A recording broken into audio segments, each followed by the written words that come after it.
Very soon, the President of the Republic of Ghana, His Excellency. And once he gets here, we shall please rise to welcome the President of the Republic. So shall we please rise to welcome the President of the Republic of Ghana, His Excellency John Dramani Mahama. And the photographers, please, and please once again, if you could kindly take your seats.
Photographers, can we have some order, please?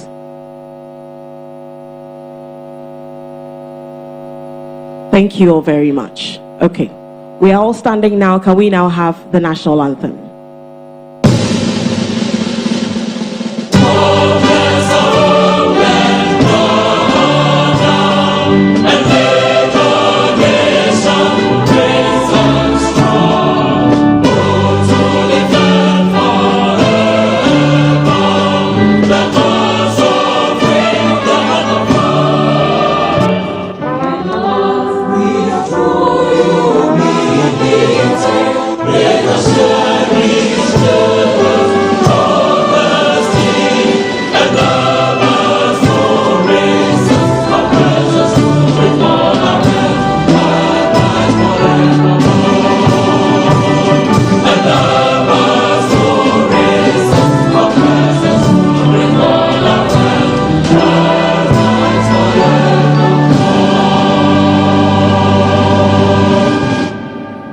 Can we all take our seats now, please? Thank you all very much.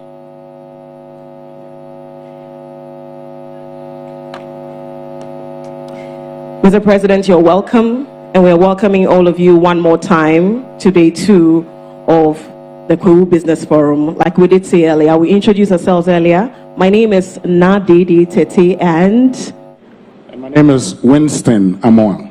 Okay, we'll be steering affairs today for the day 2 of the Kwahu Business Forum. All right, let's get everything set now. And what we are going to be doing right now is to get the welcome address by the Chief, Esiedu Ajiman II, Adonting Hene of the Kwahu Traditional Council. Can we all welcome him, please?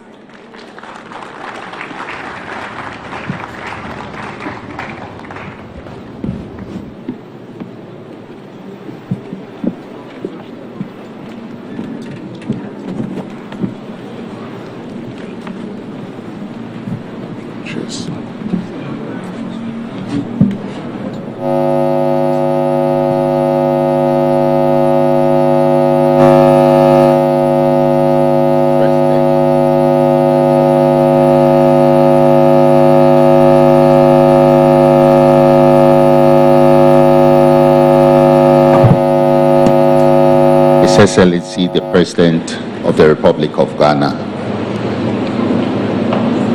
John Dramani Mahama, and all other guests.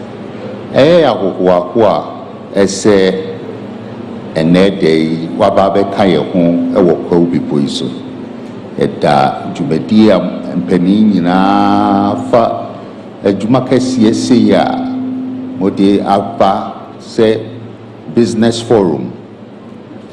Ye innovators, the promoters of business. Ye mamu na kwaba. Ye stresse jumedia ye babidi aba pabibe free mwaba na innovations enkoye kasa a yeka na so and they the third edition. Future editions no you be who say a very fruitful and beneficiary to the people of Kwahu and Ghana as a whole. Yamamujina akwaba damase. Ese jumedie di eradi shiraso na yenya ipebi ebani peja Ghana krodie yadamase nyama akwaba.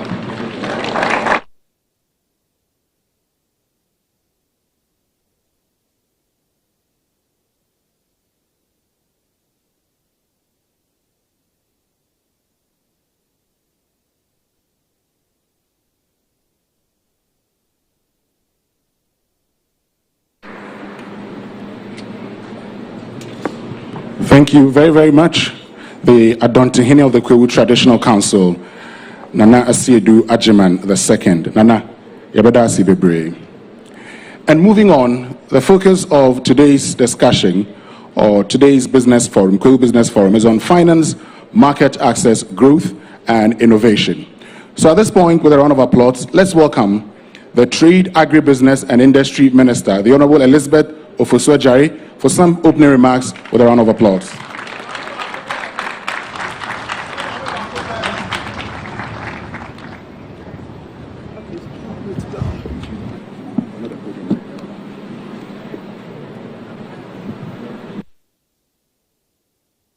Very much.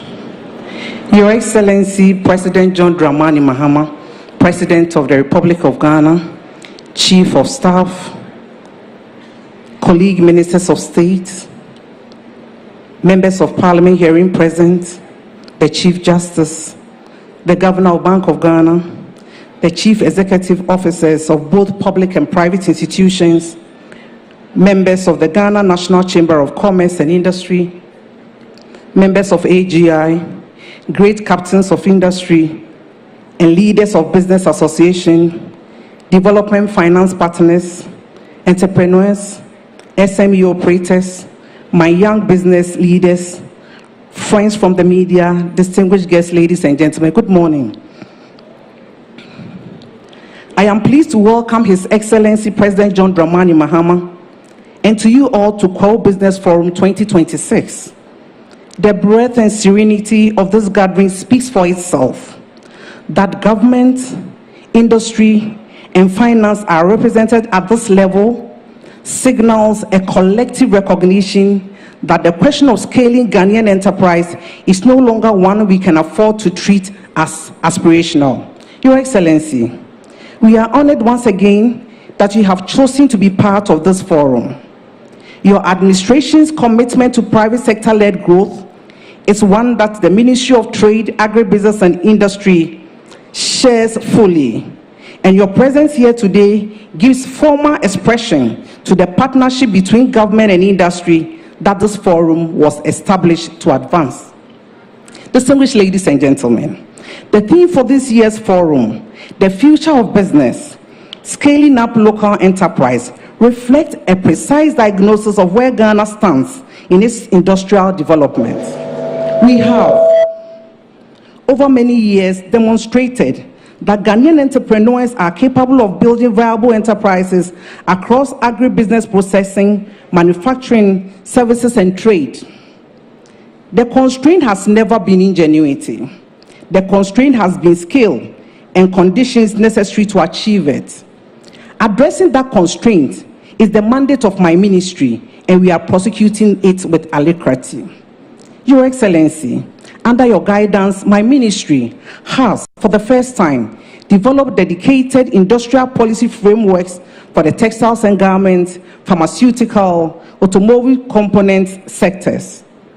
These frameworks are designed to provide regulatory clarity, investment incentives, and standards architects that enterprises in their sectors require to grow with confidence. The policies will, in the coming months, be submitted for cabinet consideration. We are also advancing the revitalization of our special economic zones, repositioning them as active industrial ecosystem oriented towards agro-processing and light manufacturing rather than passive export enclaves. In addition, we have finalized the National Agribusiness Policy, which has been submitted for cabinet consideration.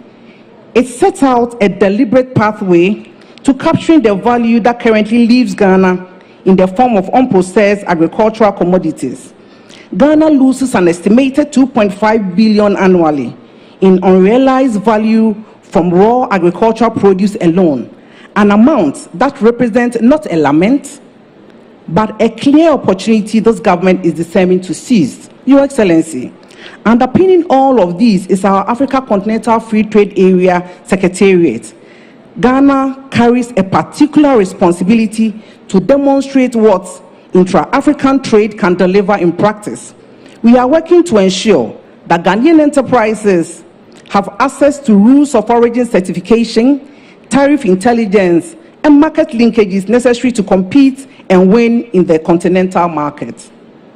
Distinguished ladies and gentlemen, none of these policies will deliver their intended outcome without a private sector that is prepared to meet government enabling environment with commensurate investment in technology, skills, governance, and standard compliance.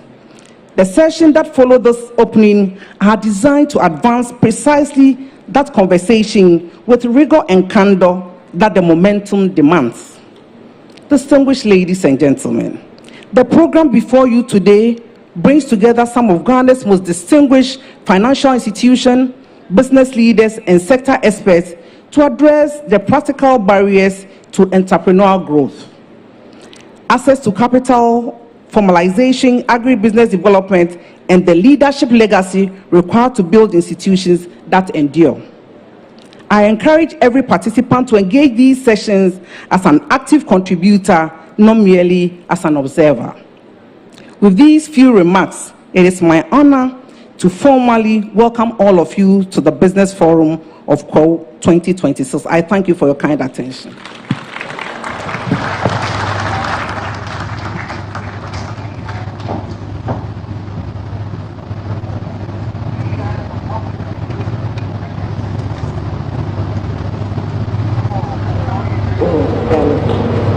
Another round of applause for our minister.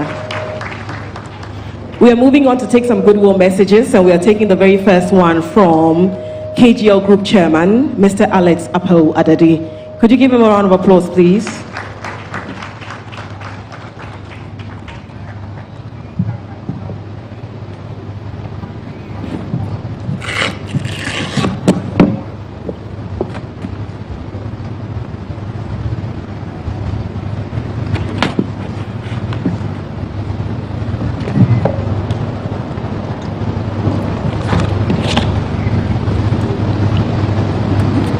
Thank you very much, Your Excellency.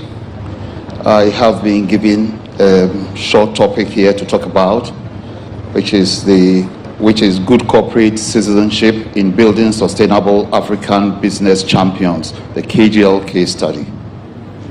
Your Excellency, the President of the Republic, John Dramani Mahama, the Chief Justice of the Republic, the Chief of Staff, leaders of Parliament, Ministers of State, traditional leaders, captains of industries, distinguished guests, ladies and gentlemen.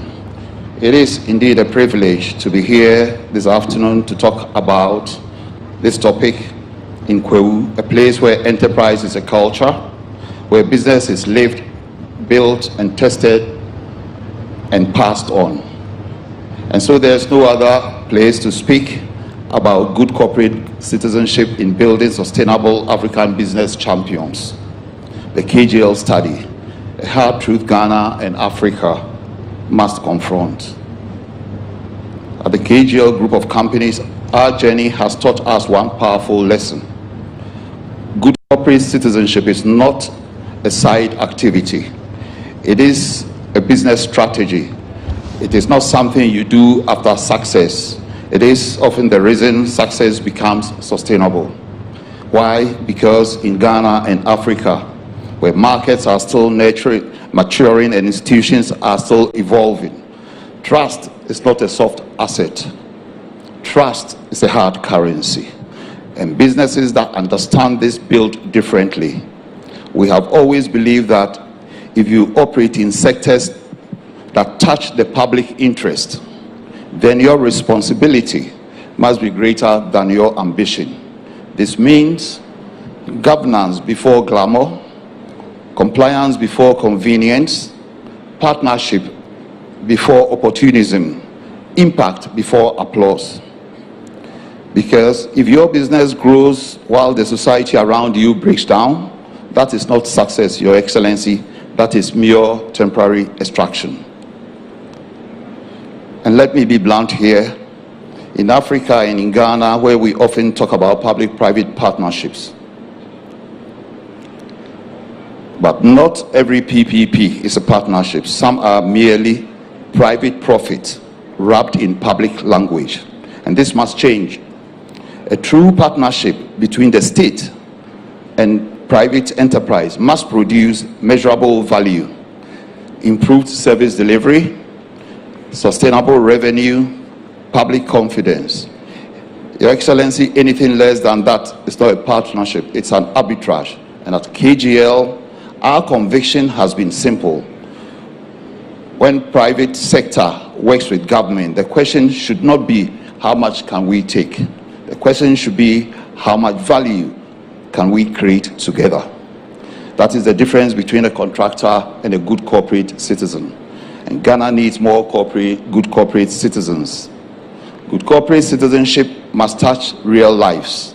If your company is growing, but the ordinary people cannot point to how your existence has improved their lives, then your social foundation is weak. This is why good corporate citizenship must be visible in the places where the state is under pressure.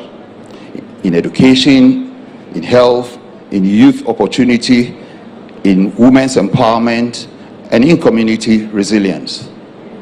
Your Excellency, through the KGL Foundation, our dedicated corporate social responsibility arm, we are committed to transforming this principle into tangible impact. The Foundation continues to demonstrate in an unwavering commitment to national development through strategic investments across sports, health, education, youth empowerment, financial inclusion, and arts. In the area of sports, Your Excellency, the KGL Foundation has committed $1 million over 4 years to the Ghana Football Association Juvenile Sports. In the last 5 years,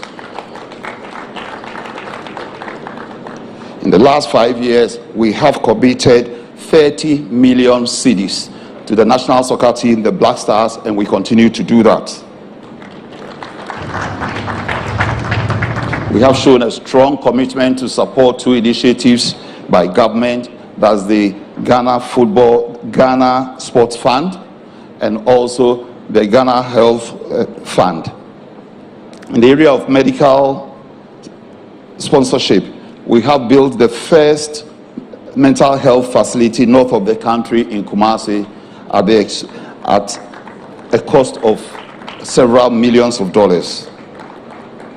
In education, we have funded over 300 brilliant but needy students and infrastructure development in schools, including my own alma mater in Fansvim, where we are building a multi-million-dollar sports facility, the first of its kind.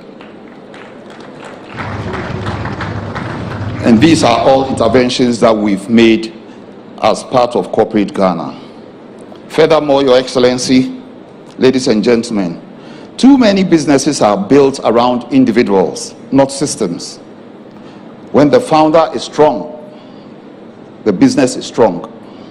When the founder is absent, the business trembles. And when the founder dies, the business dies. These are the problems that we face in this part of the world. And we call that legacy, that's fragility. If Africa and Ghana is serious about building business champions, we must move from this. We must move from charisma to governance. We must move from control to institution building, and we must move from ownership to stewardship, and most importantly, from personality to process. This is the real test of a great African business. And the real test is not how the great African business is celebrated, the founder is celebrated, but how the business, the real test is, can the business outlive its founder? Can it outgrow its founder? Can it outserve its founder? And this should be the standard. And this is the challenge before all of us in this room today. Your Excellency, permit me at this stage to speak directly to our political and business leaders. Firstly, to our political leaders. To foster true African business champions, it is essential to move beyond viewing local enterprises as a mere convenient resource, temporary solutions, or political instruments. Instead, we must prioritize sustainable support, genuine partnerships, and strategic investment in our local businesses to unlock their full potential. This means we must be consistent with policy, and we must surround ourselves with regulatory predictability. There shouldn't be delayed payments to private sector. There shouldn't be selective enforcement which damage reputation. Because, Your Excellency, no serious country builds national champions by exhausting its entrepreneurs. If Ghana wants to produce global scale companies like the KGL Group, then Ghana must create an environment where credible indigenous businesses grow, compete, and reinvest in confidence. Support should not mean favoritism. It should mean fairness, predictability, transparency, and respect for value creation.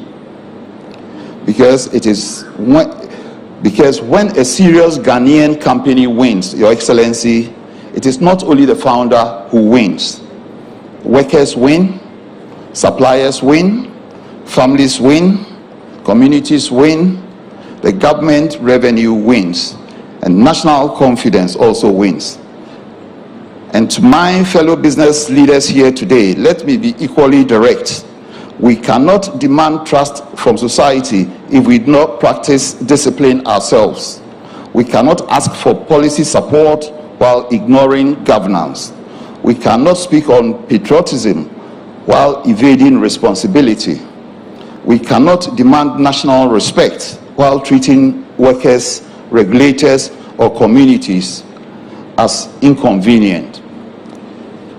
If we want to build African champions, we must build African standards. And that means we must pay our taxes responsibly. Your Excellency, I am proud to announce that at KGL Group, we take this very seriously. In the last 5 years, we have been one of the companies that have filed its annual returns on time and have been, in the last 5 years, comprehensively audited by the Ghana Revenue Authority. I must say that this year, our tax returns for 2025 was filed in January. The Ghana Revenue Authority comprehensively audited these tax returns, and I am pleased to announce that within the next couple of weeks, to be precise, on the 16th of April, we will be making payment of 150 million cedis to the GRA, representing, and that is the returns for only one of our 7 subsidiaries. So in terms of tax payments, we walk the talk. And it also means that the private sector must honor contracts. It must treat people with dignity, invest in compliance, protect their reputation, build leadership pipelines, empower women and young professionals. Because companies that will define Ghana's future will not be just the ones that are profitable. They will be the most trusted, the most resilient, and the most well-governed, and also most rooted in purpose. So let me leave this distinguished forum with a challenge. Let us stop asking, how do we make money? And begin asking, what institutions are we building? What national problems are we solving? What sectors are we transforming? And what values are we embedding? What will survive us? Because in the final analysis, Your Excellency, the true measure of a business champion is not the size of the founder's house. It is the size of the institution's contribution to national progress. That is the test, and history will ruthlessly apply it. Let me end by saying that there has to be change, and the change must be from now. Let this forum drive the change, and let companies like KGL Group continue to demonstrate that good corporate citizenship is not weakness but strength. And let us resolve from Kwahu to build businesses that are profitable enough to scale, principled enough to endure, and patriotic enough to matter, because the future will not belong to companies that simply make money. The future will belong to companies that make meaning, build trust, and strengthen nations. Thank you, Your Excellency. May God bless Kwahu, and may God bless our homeland, Ghana.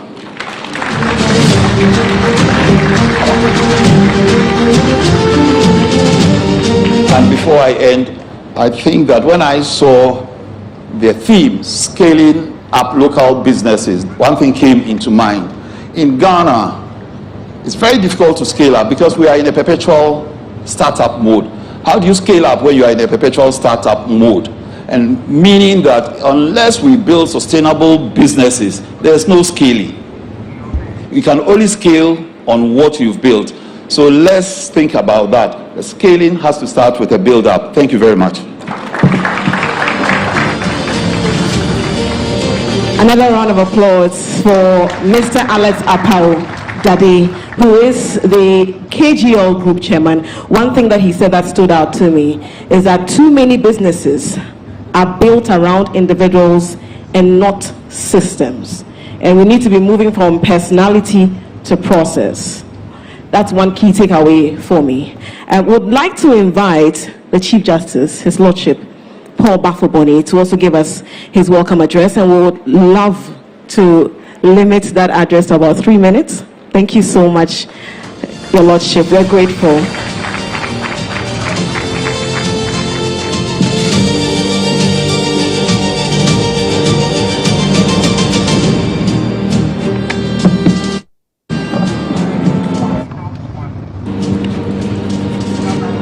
I normally speak very slowly, so being limited to 3 minutes is going to be a little bit hard, but I'll try. Your Excellency, the President, the Chief of Staff, Honorable Ministers of State, distinguished captains of industry, leaders of financial institutions, entrepreneurs and innovators, development partners, ladies and gentlemen. It's a real pleasure and a privilege to join you today at the Kwahu Business Forum. There is something special about this gathering, high up in these beautiful hills, where ideas and opportunity come together in such a powerful way. I thank the organizers for their vision and consistency in keeping this important platform alive. This year's theme, the future of business, scaling up local enterprise, could not be more timely. It speaks directly to where Ghana needs to go, building stronger, bigger, and more resilient businesses rooted in our own soil. But what is the Chief Justice doing at a forum for businessmen and women? Ladies and gentlemen, No matter how creative or well-funded a business may be, it cannot truly thrive without one fundamental ingredient: trust. And trust in any economy rests on three quiet but powerful assurances: that contracts will be honored, that property will be protected, and that disputes will be resolved fairly, predictably, and without endless delay. These are not just legal principles written in books. They are the everyday expectations of every investor, every entrepreneur, and every business owner, whether large or small. And these assurances are quite simply the daily work of the judiciary. When I assumed office, I made a conscious decision that the judiciary should no longer be a distant institution sitting in the background of our national life. Instead, we have chosen to become an active partner in creating a genuinely business-friendly environment, one firmly anchored in the rule of law. We recognize that when justice is delayed, it's not just a legal problem, it becomes an economic cost. When enforcement is uncertain, it does not merely frustrate parties, it discourages investment and holds back growth. That is why we have moved beyond talking and started acting. We have introduced the two streams of court system with structured morning and afternoon sessions. This is already helping us clear cases faster, especially commercial matters where time is critical. We have established and operationalized specialized courts focused on commercial disputes, financial matters, cybercrime, and regulatory issues. These courts bring together expertise, consistency, and speed, qualities that businesses deeply value. We are currently undertaking the first major review of the rules of court in more than 20 years. Our goal is to simplify procedures, remove unnecessary technicalities, and make litigation more predictable for everyone. We are also rolling out an expanded e-justice program that will allow electronic filing, digital service of documents, virtual hearings, and real-time case tracking. For businesses, this means less time wasted traveling to courts, lower costs, and greater transparency.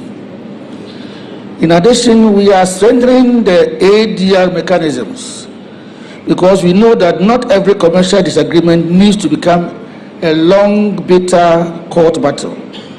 Sometimes a smarter, faster resolution is simply a better business.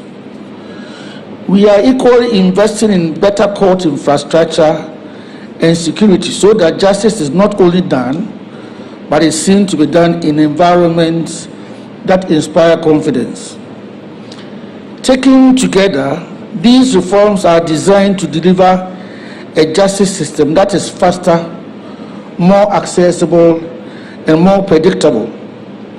For you in the business community, these are not nice to haves. They are essential imperatives. An efficient court reduces the cost of doing business. A predictable legal environment encourages investments, and a trusted judiciary helps sustain long-term economic growth. But let me be clear, building a truly business-friendly Ghana is not the responsibility of the judiciary alone. It is a shared duty, one that belongs to government, regulators, financial institutions, and especially to all of you in the private sector. The law can provide a framework, but it is your creativity, your discipline, your innovation, and your courage that bring that framework to life.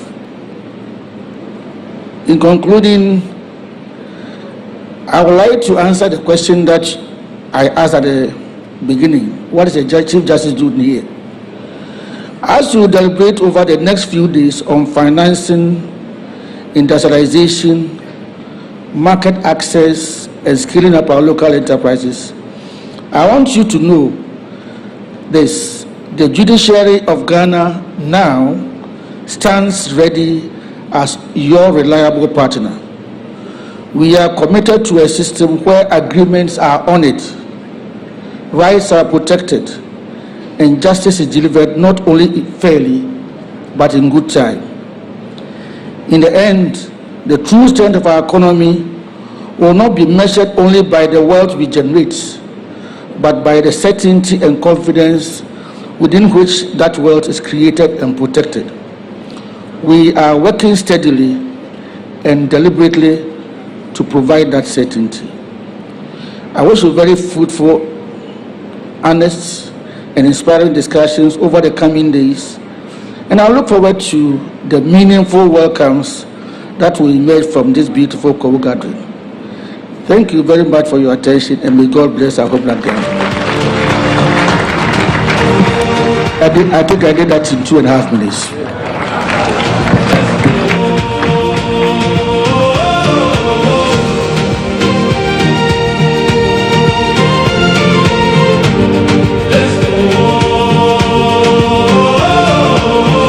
Another round of applause for His Lordship. His Lordship did not honor my 3 minutes, but who do I report him to? I have no one. You know, I know it's a very formal setting, everybody is very prim and proper, but I've been having this edge. Let me see if we're all in sync. Kwahu! Kwahu! We are in sync. Fantastic. All right, it's not just about gathering here, it's about building connections among many other things. And so we're going to see one of the success stories from last year's edition of the Kwahu Business Forum. So let's watch this video and then we'll proceed from there. A young dreamer stumbled upon an open invitation from the esteemed Chief of Staff of the President of Ghana, Honorable Julius Deborah, kindly inviting them to come to Imbraeso for the Kwahu Business Forum with nothing but the pure essence of a dream in their hearts. Anybody at all who believes that he has some business interest, no matter how small your business is, you are also allowed to come. Because just like the mustard seed, it appears so small, but once you plant it and you water it, all the big corporations you had started smaller. But people were able to keep to the vision and build it. So as far as criteria in selecting is concerned, so long as you are a Ghanaian business entity, be it an enterprise, be it a corporate, limited liability, you qualify to come. She then took the bold step of going to the Kwahu Business Forum. There, she had the rare opportunity to meet the managing directors of the Agricultural Development Bank and pitched briefly her ideas to them. The managing director of the Agricultural Development Bank gathered a team. They analyzed, groomed, and helped just like the Chief of Staff promised. Guidance, advisory services, and consultations were offered by the team at the Agricultural Development Bank.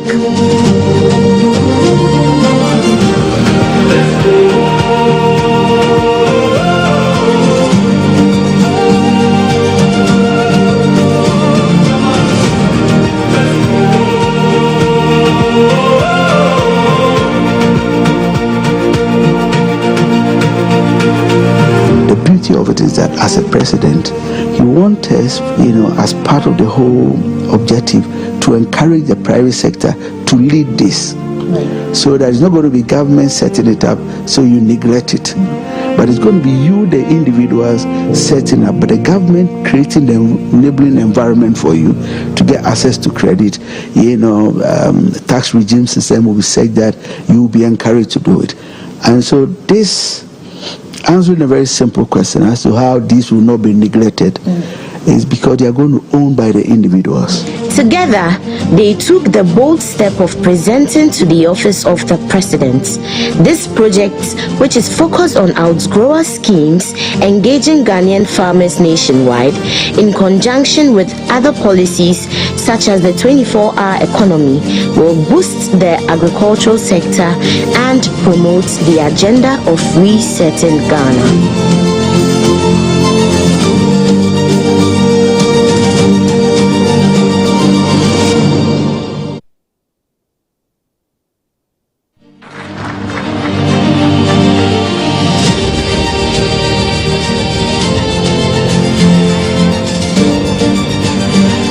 And I'm definitely happy that 3 years down the line, there's something to show.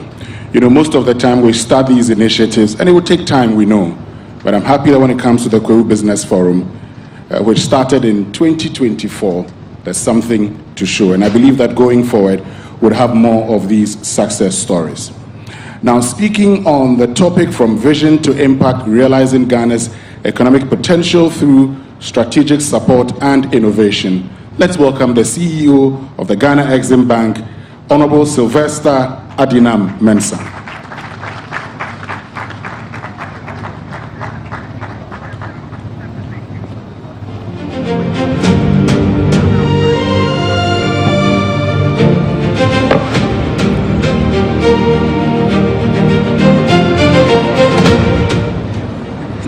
Thank you very much. Let me start the resetting agenda by saying that this is not a keynote address. It is a statement that will touch on vision, impact, strategic support, and innovation. A statement. Thank you very much. Your Excellency, President John Dramani Mahama, the Chief of Staff, Honorable Julius Deborah, Honorable Ministers of State, Honorable Members of Parliament, distinguished invited guests, distinguished traditional leaders, colleague chief executives, captains of industry, organizers and sponsors of the Kwahu Business Forum, distinguished ladies and gentlemen, let me now stand on existing protocols for all those I have left out. It is a pleasure to join you here again at the Kwahu Business Forum.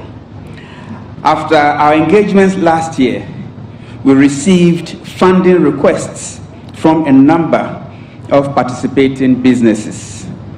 I'm happy to announce that 3 of such businesses have gone through our credit process, met our credit criteria, and secured both management and board approvals awaiting disbursement. I would want to mention Rockma Pharmaceuticals, Nobi Farms, Perfect, and Logistics, and there are many others on the way. Your Excellency, distinguished ladies and gentlemen, Kwahu has always stood for enterprise, initiative, and the courage to build. It is therefore fitting that we gather here to discuss how we move from vision to impact. Indeed, the topic acknowledges that Ghana does not lack vision, and certainly not under the visionary and transformational leadership of His Excellency President John Dramani Mahama. We know our strengths.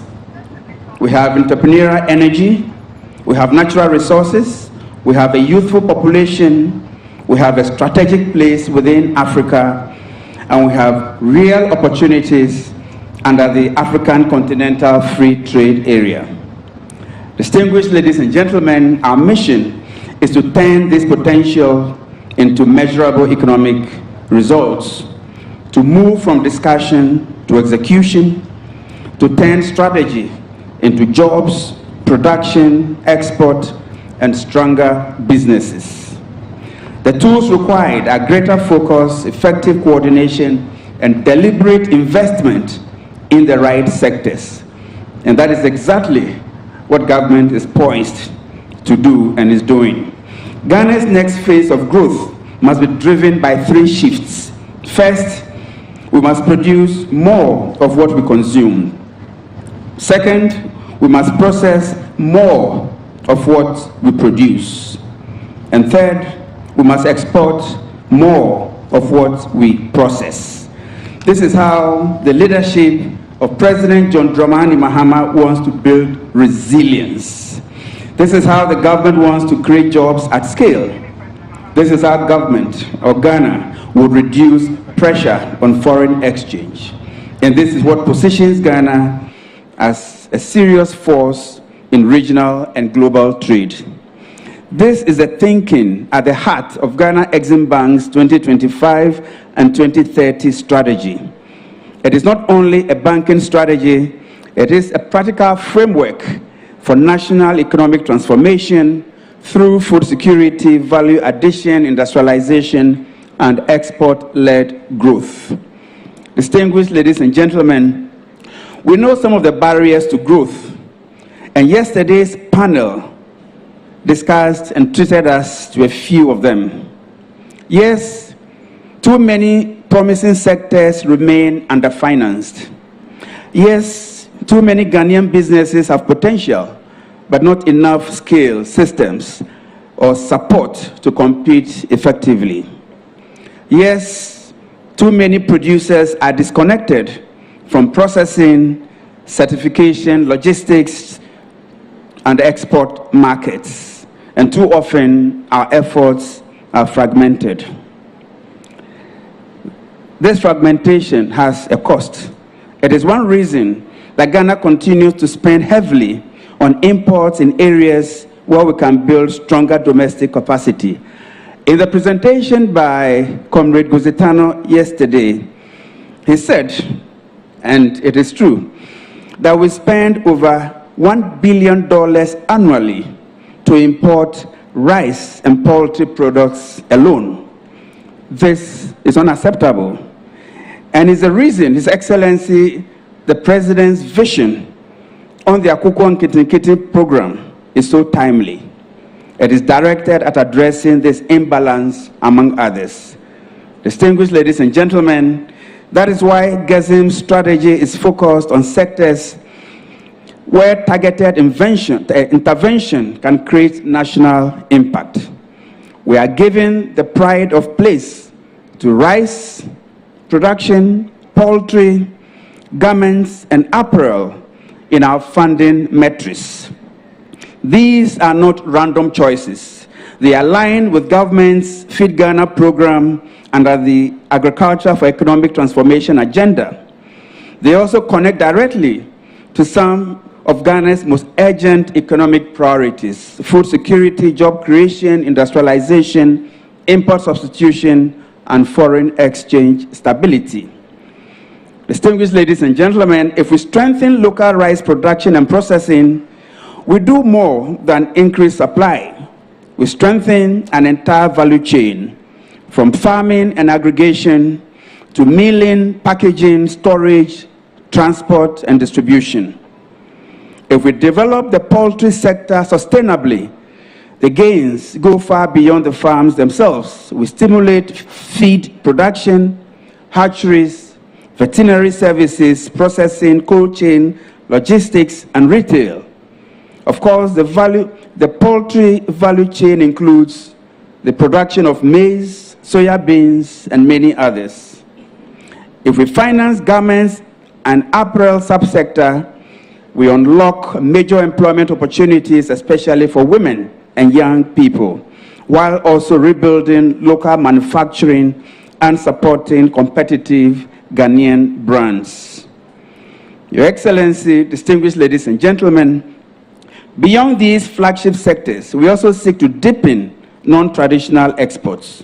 Products such as shea, cocoa, cashew, mango, coconut, processed foods, and other value-added goods offer strong opportunities for growth.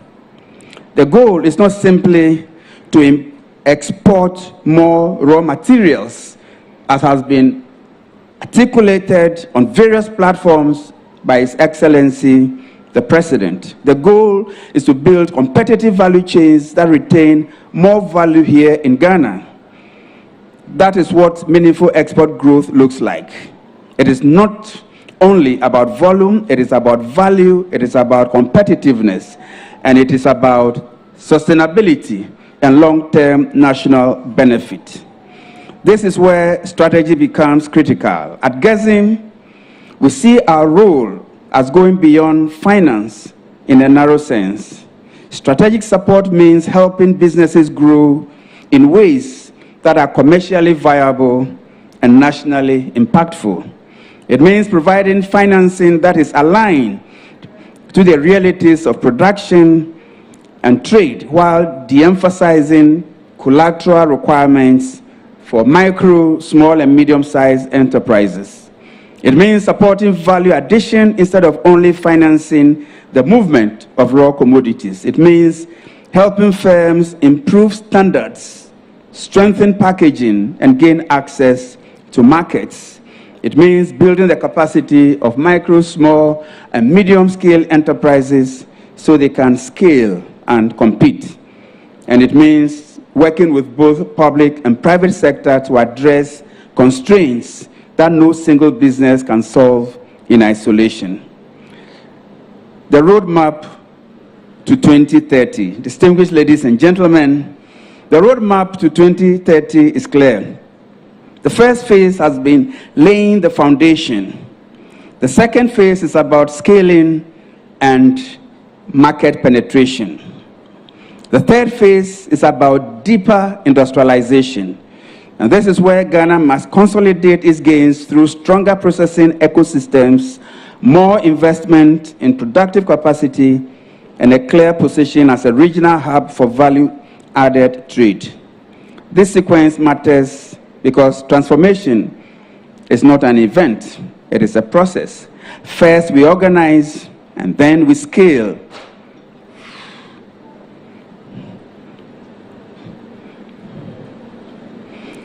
First, we organize, then we scale, and then we compete. And through that process, innovation must remain central. Innovation in this context, distinguished ladies and gentlemen, is not only about digital tools and technology setup. Innovation is about solving real economic problems in practical ways. Innovation is how we structure finance to serve production. Innovation is how we use data to make better decisions. Innovation is how we improve traceability, reduce waste, strengthen quality assurance, and connect smaller producers to larger markets. Innovation is how we modernize supply chains and make them more efficient.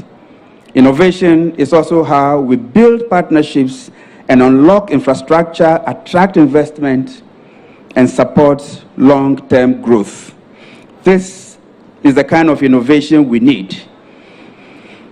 Distinguished ladies and gentlemen, we need coordinated investment, we need coordinated infrastructure, we need coordinated support for sectors where Ghana has a clear path to competitiveness. The true test of our strategy is not what we have put on paper, it is what changes in the real economy. Impact means strong local industries. Impact means reduced dependence on imports where Ghana can produce competitively. Impact means more value added at home. Impact means competitive SMEs. Impact means more jobs for young people. Impact means more Ghanaian products entering Africa and global markets with confidence. And impact means a stronger and more resilient economy. Your Excellency, given the requisite financial muscle on a sustained basis, GESIM expects that by 2030, our strategic priorities and targets will yield more than a 60% increase in rice production, no less than 60% sufficiency in poultry production, a 2- to 3-fold increase in revenue from non-traditional exports, over 100,000 new direct jobs, a fourfold increase in foreign exchange revenue from non-traditional exports, and a 40% reduction in imports in selected sectors. These are ambitious targets, and rightly so. Ghana's needs are significant, and the next decade demands more than incremental changes. This is a future that the Ghana Exim Bank is committed to helping build. We see ourselves not only as a financier, but as a catalyst for production, industrial growth, export competitiveness, and strategic partnership. Distinguished ladies and gentlemen, let us choose partnership over fragmentation. Let us build our economy, an economy that is more productive, more innovative, more competitive, and more export-driven. The vision is clear, the opportunity is real, the time to deliver is now, and the visionary leader to lead us through this is seated right here at the Kwahu Forum. His Excellency, President John Dramani Mahama. Thank you very much.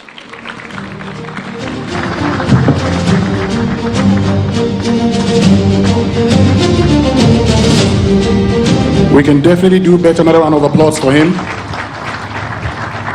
Thank you very much, the Honorable Sylvester Mensah.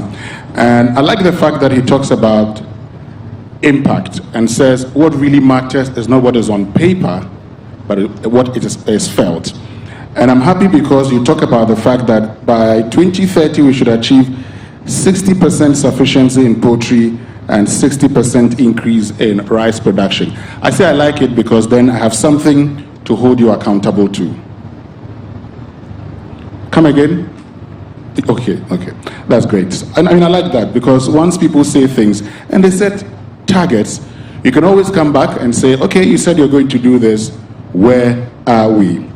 But you know, when you said you were going to do the reset by just making a statement, it reminded me so much of the Speaker of Parliament, Alban Sumana Kingsford Bagbing, and how he pronounces your name. Okay, for those who don't get it, the Speaker somewhere in 2019 was questioning the pronunciation of the name, whether it's Adinam or Edinam, saying, oh, in our land it's supposed to be Edinam. He doesn't understand why that should be Adinam, but I'm sure for those who are from the southern part of the Volta region can understand. And talking about the Speaker, let's get to Parliament, because we need to hear from parliamentarians, and the leaders have their representatives here, and they'll be speaking on their commitment to the sustenance of Ghanaian businesses. We'll start from the minority, and the minority is represented by a deputy minority whip and member of parliament for Weja Agbawe, Jari Ahmed Shaib. Let's welcome him with a round of applause.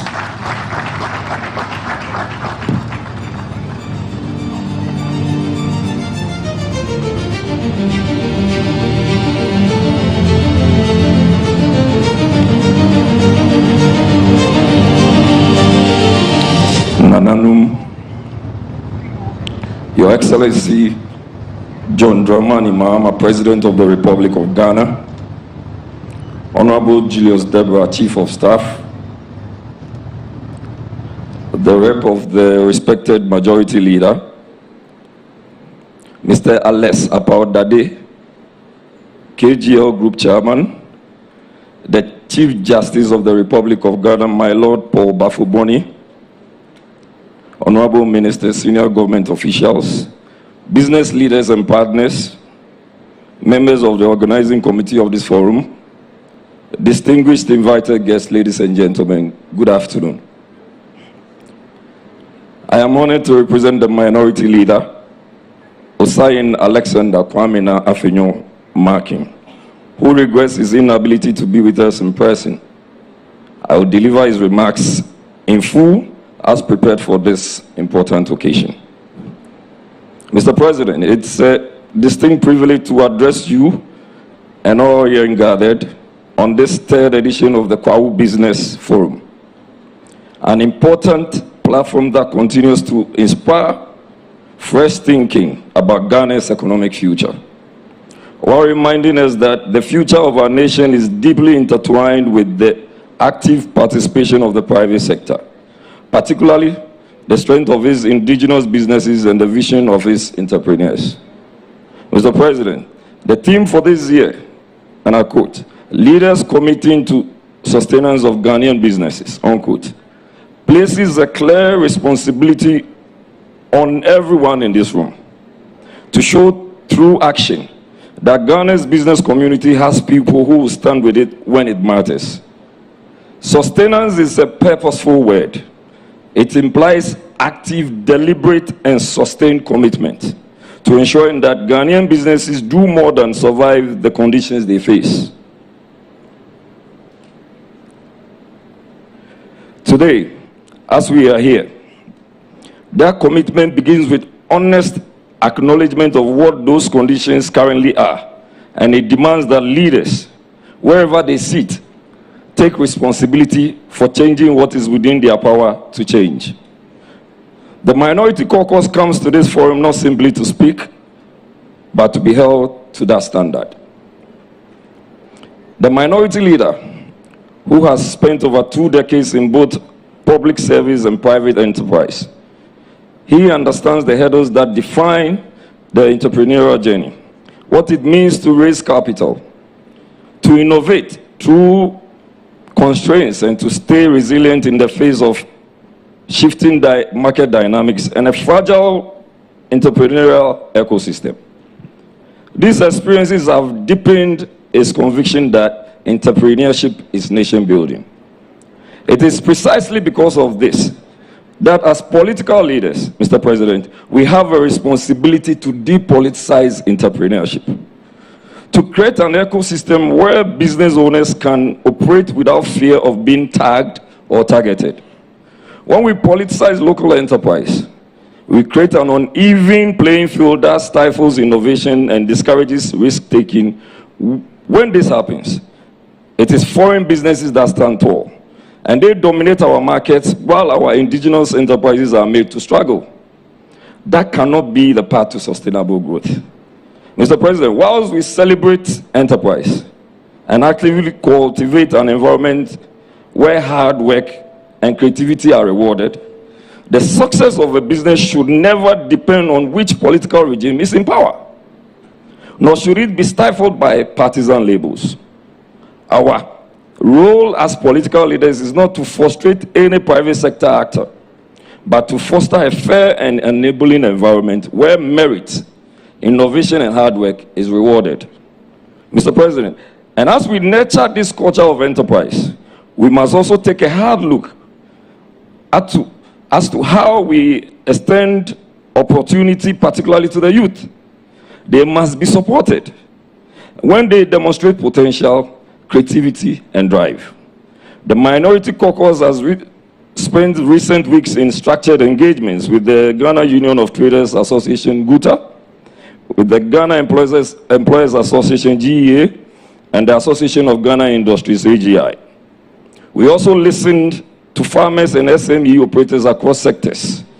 What we heard is sobering, and it bears directly on the theme of this forum. The current lending rate stands at 10.70%.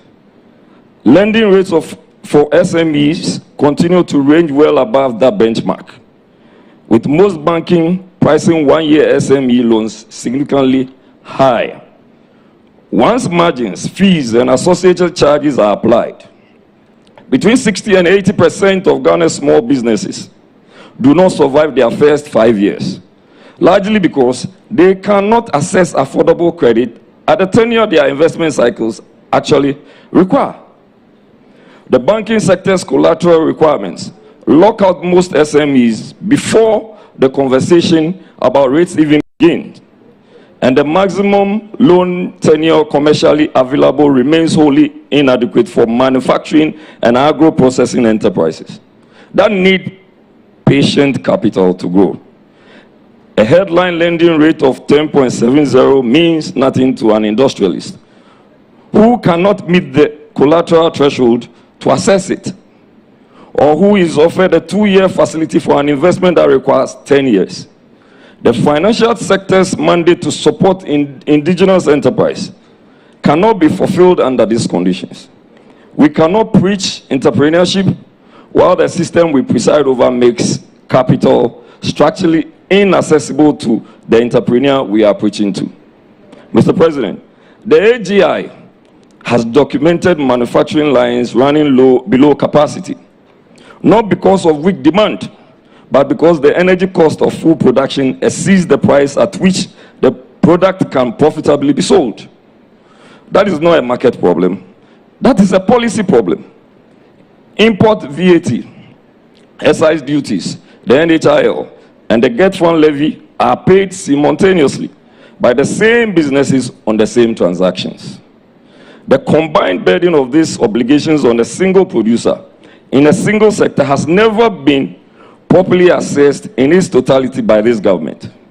This administration came into office with a mandate to improve the business environment. Instead, it has added to the burden, left the architecture unreformed, and offered industry nothing but more levies and less consultation, Mr. President.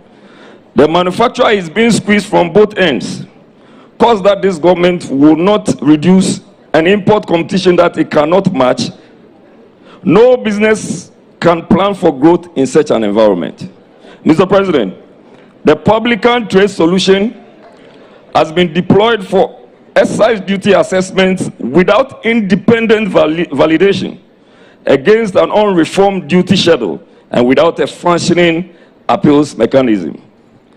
Compliant businesses have faced assessments several times higher than what identical past consignments attracted, with no recourse and no explanation. The affected business community learned that an appeal mechanism was even being considered just one day before their engagement with us as the minority caucus. This is not how a government that champions enterprise should treat its business community. The pattern that has emerged across our engagements with industry is as troubling, and we will display that as follows. It is consistent. Policy is conceived, drafted, and announced, and industry is invited to a meeting afterwards and told that that constitutes consultation. Mr. President, I'll take that again. The pattern that has emerged across our engagements with industry is as troubling as it is consistent. Policy is conceived, drafted, and announced, and industry is now invited to a meeting afterwards. That constitutes consultation. Across every sector, our caucus has engaged, from employers to manufacturers to traders. The same experience is reported, Mr. President. Formal representations submitted and ignored, legislative changes effected without prior engagement, and regulatory decisions imposed on the very businesses that must live with their consequences. Effective pre-legislative consultation is a structural requirement of sound economic governance, and its persistent absence is not a minor procedural failing. It is a policy failure with real cost, measured in factories that are uncompetitive, investments that are not made, and jobs that do not exist. The role of the financial sector in the growth of indigenous businesses cannot be overstated.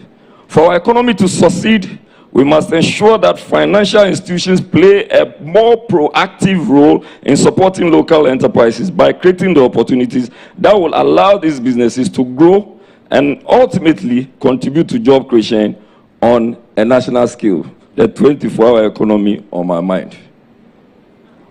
It is imperative, Mr. President, that the financial sector adjusts its approach, becoming more attuned to the needs of small and medium-sized enterprises, particularly those led by young Ghanaian entrepreneurs. We must bridge the gap between access to finance and entrepreneurial potential by developing financial products and solutions tailored to the specific challenges faced by our local businesses. Mr. President, by doing so, we will cultivate industries that are sustainable, that are innovative, and grounded in the realities of our local context. This shift will help transform the business landscape, making local enterprises the backbone of our economy and key drivers of job creation. National leadership is not confined to parliamentary business. It is about shaping a stable and sustainable environment where all businesses and citizens can flourish. We in the minority, though not in government, are actively seeking to push an agenda that strengthens Ghana's economic foundations. We are advocating for policy stability, predictable legislation, and economic direction that reflects the realities on the ground. Businesses need policy stability to plan ahead. They need a legislative framework that is clear and predictable. They need an economic direction that reflects the realities on the ground, and we take the responsibility seriously. Mr. President, we therefore set out the following clear actions, and we expect to be held to them. First, we will advocate and push for a statutory pre-legislative consultation framework that requires meaningful engagement with various stakeholders before any major economic bill is introduced or government policy is announced. Second, we will demand a full assessment of the combined impact of taxes, levies, and tariffs on businesses before any new fiscal measures are introduced.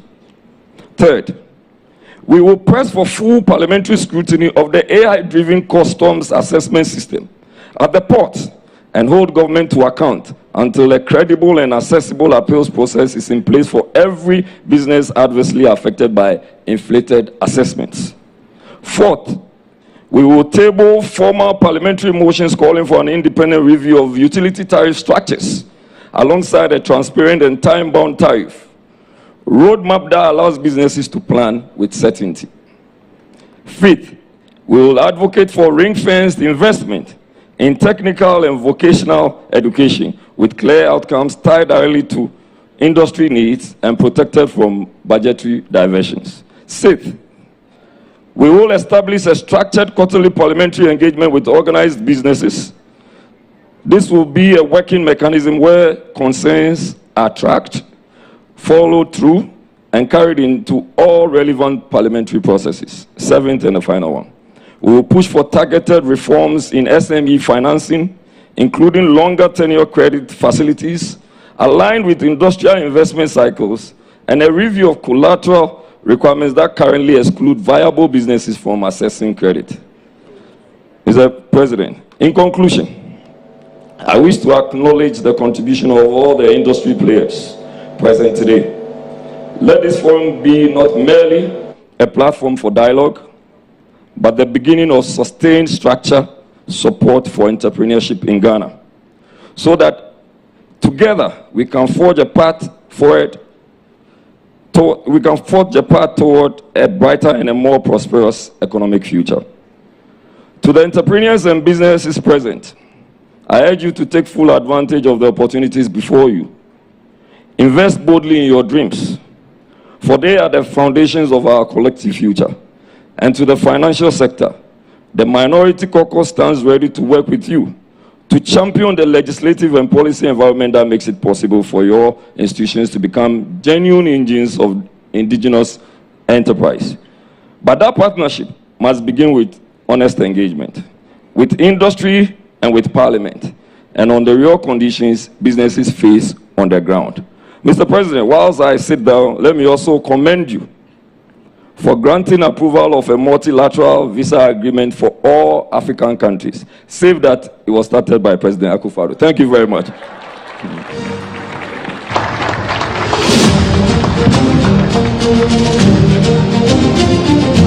We can definitely do better. Another round of applause for the Member of Parliament for Wejagbawe and Deputy Minority Whip Jerry Ahmed Shaib. And I like the fact that, you talk about Ghanaian businesses, the fact that we should depoliticize businesses, we should focus on growing businesses. I'm also happy as a farmer, you're talking about patient capital. It's something we lack in this country, because anytime you want to access funds, you look at everything and ask yourself, is it really worth it? It's because sometimes You go for these funds, no moratorium, you're expected to pay. You're not yielding any results also. So there's always the need to be giving time. Like our people say, give time some time. We'll now hear from the majority, represented by the Member of Parliament for Afram Plains North, the Honorable Walasi Beli. Let's welcome him with a round of applause.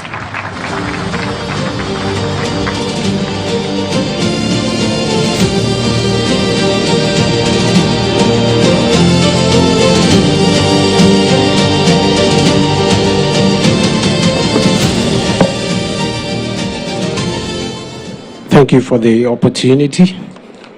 And Your Excellency, as for our colleagues on the other side, they are like the proverbial 83 mother who cooks boko boko and tell the children there's banku under.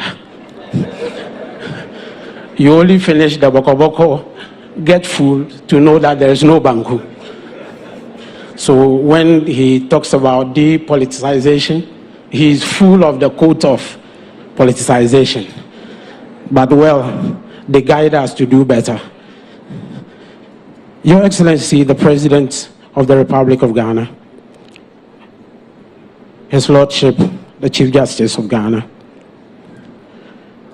Honorable Ministers and Deputy Ministers present, Honorable colleagues of Parliament present here, heads of state-owned enterprises, distinguished captains of industry, development partners, entrepreneurs and innovators, our revered traditional leaders, Nananum, members of the media fraternity, ladies and gentlemen, I stand here to remark on the Kwahu Business Forum platform on behalf of the majority side and on behalf of my able leader, which we refer to as the Supreme Leader and the Leader of Government Business. I capture his remarks here exactly as though it's from his mouth.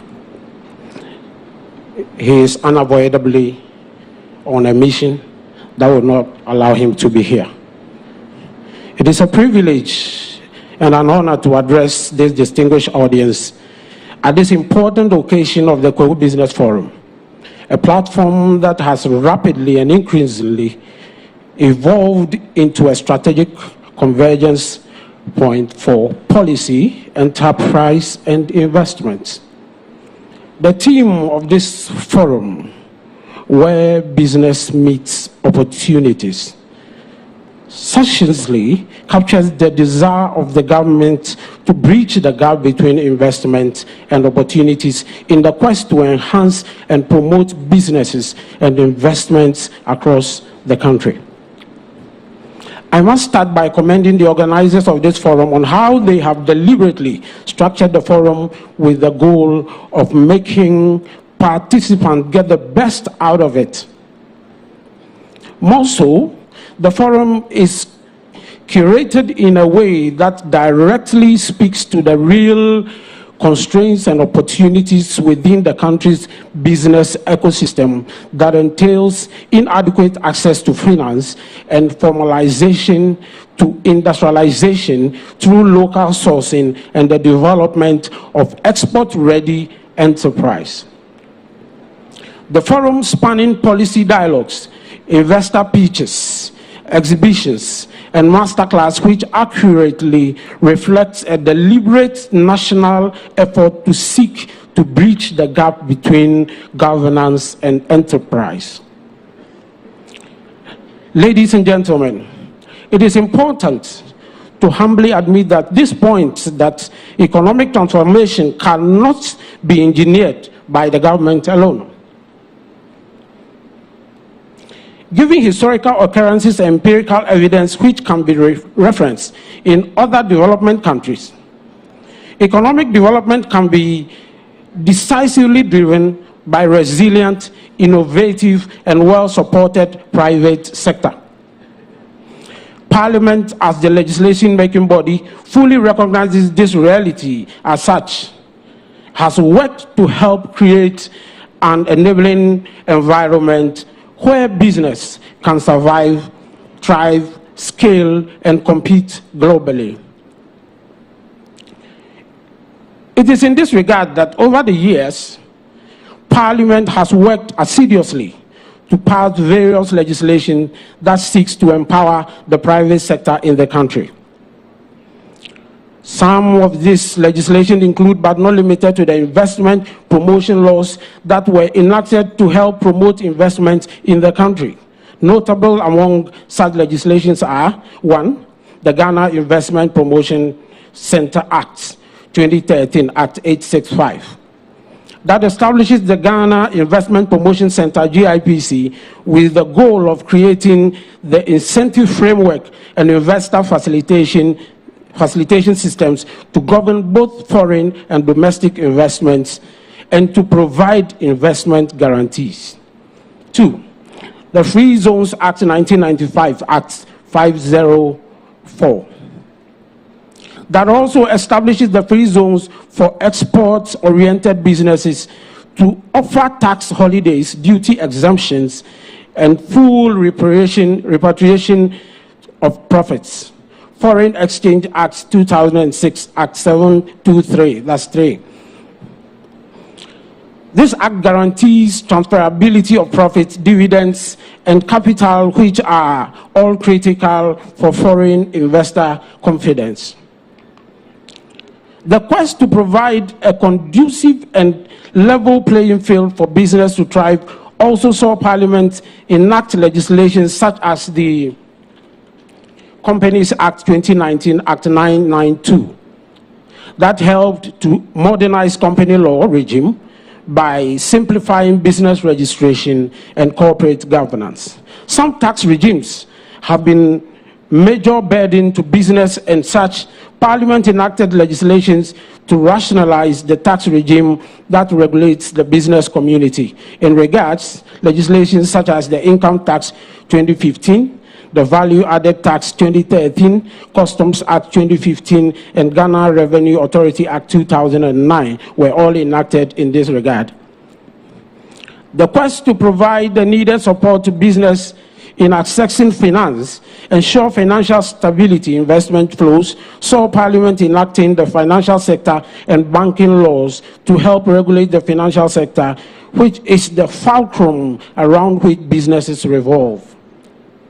In view of this, some legislations were also enacted in the financial sector. Key among them are the Banks and Specialized Deposit-Taking Institution Act 2016, Act 930.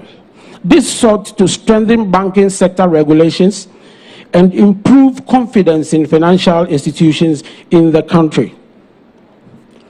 In the areas of trade, industry, labor and employment, intellectual property and innovation, specific legislations have been enacted to help regulate these sectors and provide incentives for growth.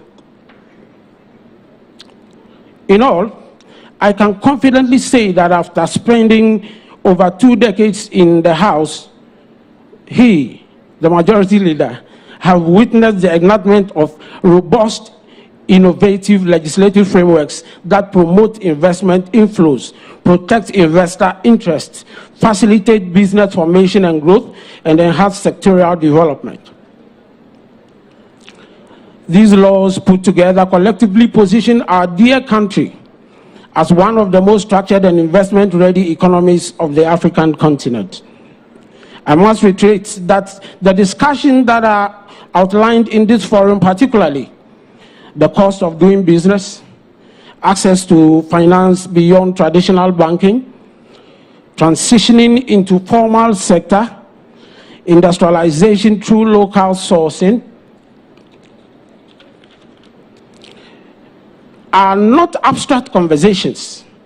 They are the very issues that Parliament must confront through responsive legislation, effective oversight, and sustained stakeholder engagement. Ladies and gentlemen, One of the most significant features of this forum is the tactical, deliberate integration of policy makers with business leaders within the space. The presence of key state and non-state institutions reflects a whole of government approach to economic development and rightly aligns with the vision of His Excellency John Dramani Mahama to see Ghana embark on massive industrialization and move from commodity trading to value addition. Many decades after independence, this has been the reality we have seen. I want to assure you all that Parliament will leverage on the outcome of the various discussions held during this forum to help inform policy debates, guide conversations, and legislative priorities. Ghana continues to remain one of the most attractive investment destinations in the Sahel region. Our political stability, strategic location, youthful and highly skilled labor force, expanding market-based positions the country as the gateway to the African continental free trade area after. Nonetheless, potential alone is not enough. The country must work actively to, 1, reduce the cost of doing business. 2, strengthen infrastructure and logistics. 3, improve tax administration. And 4, promote digital transformation across sectors. The investor pitches and exhibitions at this forum are a clear demonstration that Ghana businesses are ready. What they require is sustained support, access to markets, and a policy environment that rewards innovation and compliance. I will therefore admonish entrepreneurs and business leaders to be bold, assertive, and take advantage of the opportunities that are presented by the institutions present here. I dare you to position your business not just for survival, but for scale and export competitiveness. To the financial institutions and investors present here with us, I would also urge you to go risk aversion and invest in Ghanaian enterprises. The resilience of the Ghanaian to succeed is the best guarantee that anyone can afford, and I promise that you will be investing in the next multi-billion industries in their formative years. The future of our economy depends on your willingness to back innovation and growth. To colleagues in Parliament and government, I beseech us, listen carefully to the voices emerging from this forum. Let us translate the conversation into concrete policy actions. Lastly, I will say that the Kwahu Business Forum is more than an event. It is a statement in intent. It signals the country's commitment to building a business-friendly, economic-driven by partnership, innovation, and strategic policy alignment.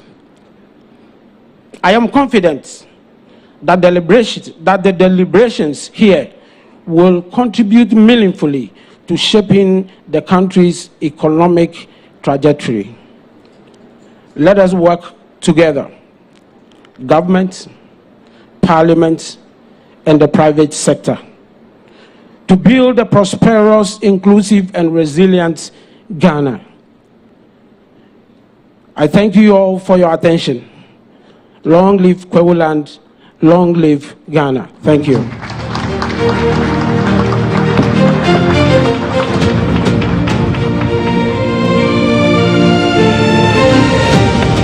Another round of applause for him, please. We are moving right to the point that many people have been looking forward to, the presidential keynote address.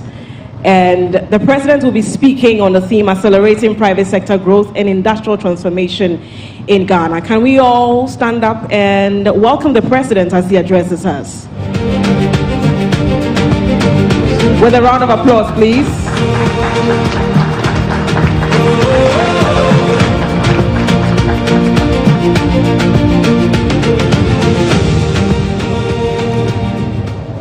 Thank you very much. Kindly be seated. I have a prepared speech, but I'm wondering whether I need to read the speech. I've heard enough to be able to have a conversation with all of you. And so I'll start by how this whole event began. It was conceived in the back of a Toyota Land Cruiser, which myself and my younger brother Julius always occupied the back seat when I went on campaigns. In 2023, we crisscrossed the length and breadth of this country.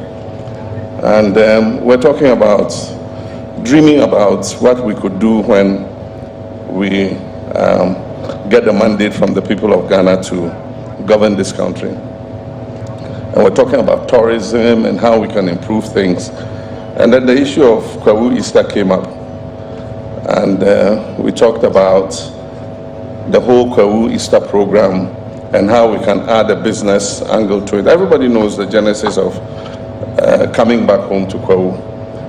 Kwahu is the biggest homecoming event in the country, easily.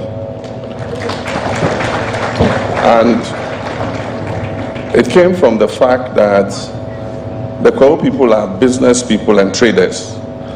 And so often they are spread all over the country, from Sunyani to Tamale to Bolgatanga, Accra, Ho, everywhere, doing their business. And so Easter was a time when they had a clear break where they could close their shops and their businesses and come back and greet family at home. But also they have this tendency to accumulate funerals. And so they could also come and pay respects to their dead and all that. In 2006, during President Kufuor's time, and I remember the late Ferdinand Ayim, he gave a tourist boost to the whole Easter homecoming. And so they added the paragliding and so many other events to the Kwahu Easter. And so when we're thinking, myself and Julius, we said, look, it should not just be entertainment and enjoyment and all that. Considering the nature of the Kwahu people and their business acumen, let's also use it as an opportunity to create a forum where the business people can come and network and interact and see how to manage their businesses even better. And so the first one we did was in 2024. We were still in opposition. We had the audacity to hold a Kwahu Business Forum. And there are a few people, businessmen, I want to thank. K.O. Fori, NS Chemist, I think, Metalex, Font Tissue. Some of them I know by their businesses, not their names. The Rockstars and a few others. Sickens, East Cantonments, and all of them. It was a makeshift tent. And I remember they came and sat here. And in those days, it was dangerous to be identified with the opposition, you know, so it took a bit of courage for them to come to that event. But it was a very simple, successful event.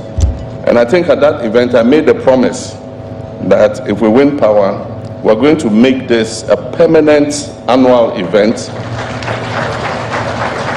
and that we're going to make it one of the biggest business forums that takes place annually in this country. And I promised that I was going to drag my ministers, the bank managers, the leaders of SOEs and everybody, if I become president, to come and attend the forum.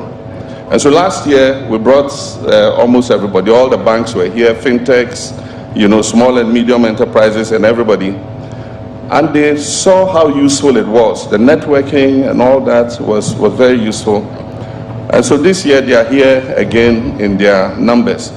And we said that we will have all of them reporting what they've been able to do after they left the forum of last year. And so I'm happy that our MD for Ghana Exim has been able to give us a report about 3 businesses that they are supporting. And I wish that they will support some more. I know they have constraints of funding, but we'll soon come out of the IMF program. They've been trying to raise some credit so that they can expand financing of Ghanaian businesses. But when we come out of the IMF program, that constraint would have been removed. And I know one of the companies especially that has gotten assistance, Nobi Farms.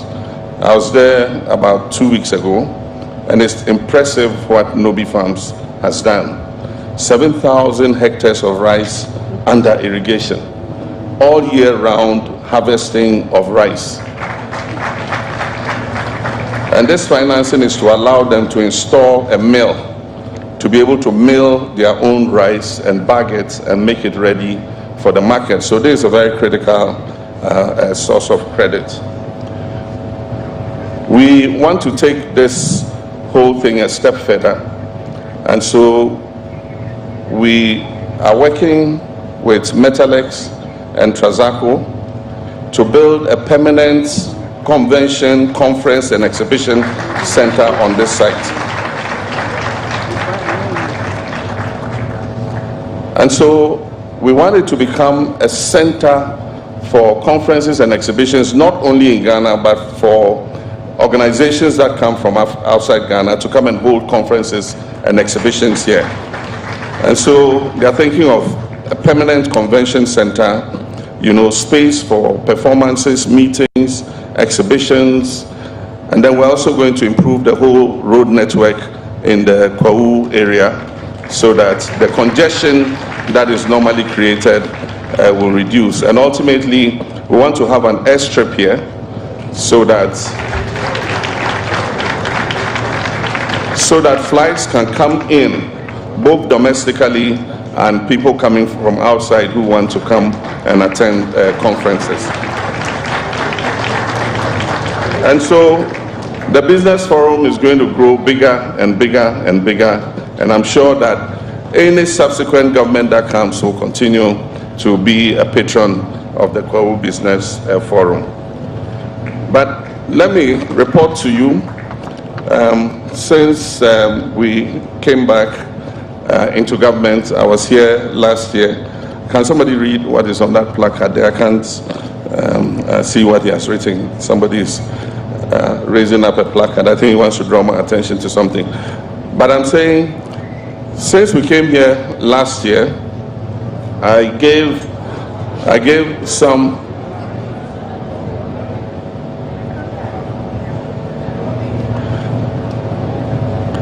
Ghana is a land of free speech, and so I'm sure he has some beef with somebody. And so whoever he has a beef with, I beg you, go and engage him.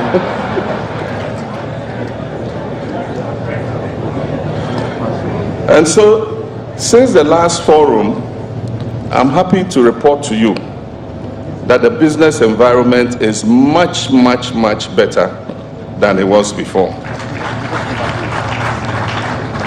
Business confidence has come back, foreign direct investment is increasing, and even domestic investment is increasing.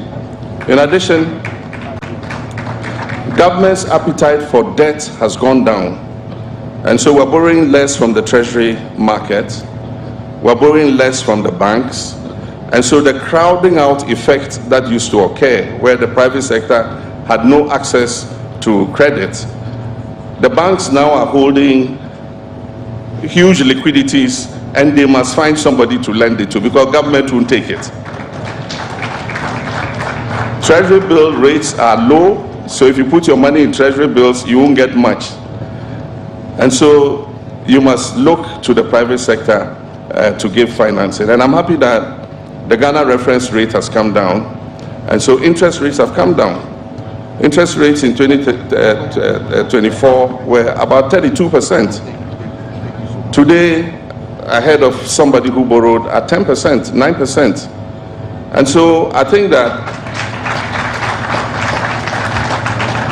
it creates a much better environment than we had before. In addition, inflation is down, and so it allows us to have more predictable pricing. Our constant focus had been on macroeconomic stability, to stabilize the macroeconomic environment, and we have done so. And also to create a more resilient economy. As we said, shocks will come. You cannot predict external events, but you must create an economy that is able to withstand those shocks. I know Iran and Israel and all have been fighting. So far, our economy has shown some resilience. We have almost 6 months of export cover. We have about 6 weeks. We have about 6 weeks of petroleum stock in our tanks, and so there's no danger of us running out of petroleum within the next 6 weeks. Even as we're using the reserve stocks, we also are replenishing it, and so there's no danger that we would have queues at filling stations and other places.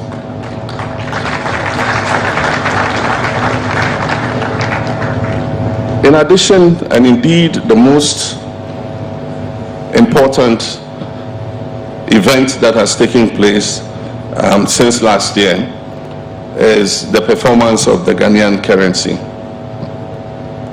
The currency has stabilized, and it has made the investment environment more predictable for business people.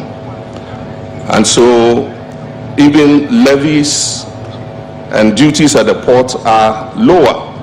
And that's why I tell importers, I don't see any reason why you should try and underdeclare your imports, because the bank rates determine the levies at the port, and the levies are fixed in dollars.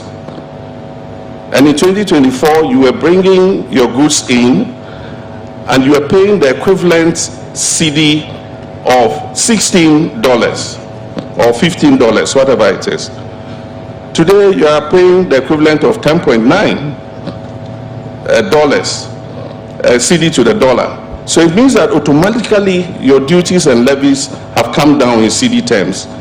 So there should be no incentive for anybody to still want to cheat government. But we know that they say in every house there's a Mensa. People would, if they have the opportunity, do it. And so it leads me to one of the things Jerry said about AI. Digitalization and artificial intelligence is being employed. It's something whose time has come. The system Ghana is using today is so far being used by 21 other countries. And so it is something whose time has come, and the Ministry of Finance has started implementing it. I've heard a few complaints about unfair, imposition in terms of what duties and levies have to be paid. And so the ministry has an appeal system. So far, it is held 2 days in a week. I have advised that they increase the number of days. And so if you get your invoice and it's a legitimate invoice, and of course sometimes AI and any digitalization can get things wrong.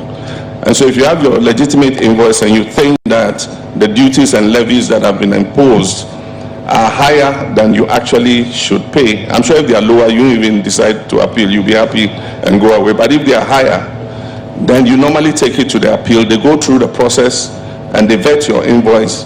And if it is justified that yes, you have been overcharged, the appropriate duties and levies are reduced. And so we'll increase the number of appeal days. So far, it's the minister who has been chairing the appeal process. I think that the deputy minister and others can chair additional appeal process, maybe even 5 times a week, so that anybody who has any issue can go up there and challenge it.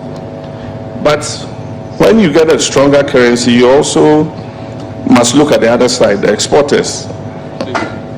Because the importers are happy when the currency appreciates, but the exporters are also not happy because the same dollar that they bring, they get less CDs for their dollar. And that's why I've always said that we're not looking for a strong currency. We're not looking for a strong cedi. We're looking for a stable cedi. A stable cedi that is predictable, and we know that it will not decline or depreciate more than 5% of its value in a whole year. That's the kind of currency we're looking for. And so we'll continue to work to make sure that our cedi, our currency, is stable so that it can create a predictable environment for our private sector. We've lowered taxes. We took out the e-levy, we took out the COVID levy. Indeed, our VAT rate was the highest in Africa. Today, with the reductions and the removal of some of the VAT taxes that were imposed, our effective VAT rate has come to 20%. Now we're going to do some reforms in the VAT area. And already we've said that businesses that are below a threshold of 700,000 are excluded from the VAT taxation. We're also going to improve the efficiency of collection of the VAT. And let me say that if we improve efficiency of tax collection, the incidence of tax on individual companies will go down. If we're collecting VAT more efficiently, we can decide to reduce the effective VAT rate so that it makes things cheaper, it makes our industrialists able to invest more. And so I'm happy Alex talked about good corporate citizenship. And I'm looking forward to when he goes and presents his 150 million cedi check to GRA. And I encourage all you, the big businesses, don't hide and go and present your checks. Go and stand there with GRA and let them receive the check. Let's see that you're paying your taxes and you're good corporate citizens. Alex talked about succession planning. And I believe that that's something that we need to do, because even in local businesses, that is the informal sector. Growing up as a teenager in Tamale, there was a popular Tozafi joint, and I think she was called Ayi or Ma'amina or something. And if you were growing up in Tamale and you didn't eat that TZ, then you really were not a Tamale resident.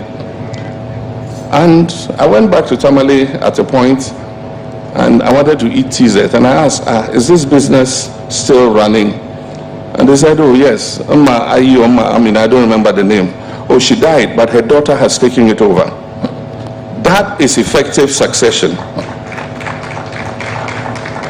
Like Alex was saying, the major problem with most Ghanaian businesses, the founder, once the founder is gone, then there's no proper succession planning.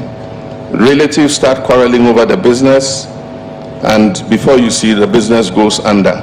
So we don't have sustained businesses. Businesses rise and they collapse. Businesses rise, new ones come and they collapse.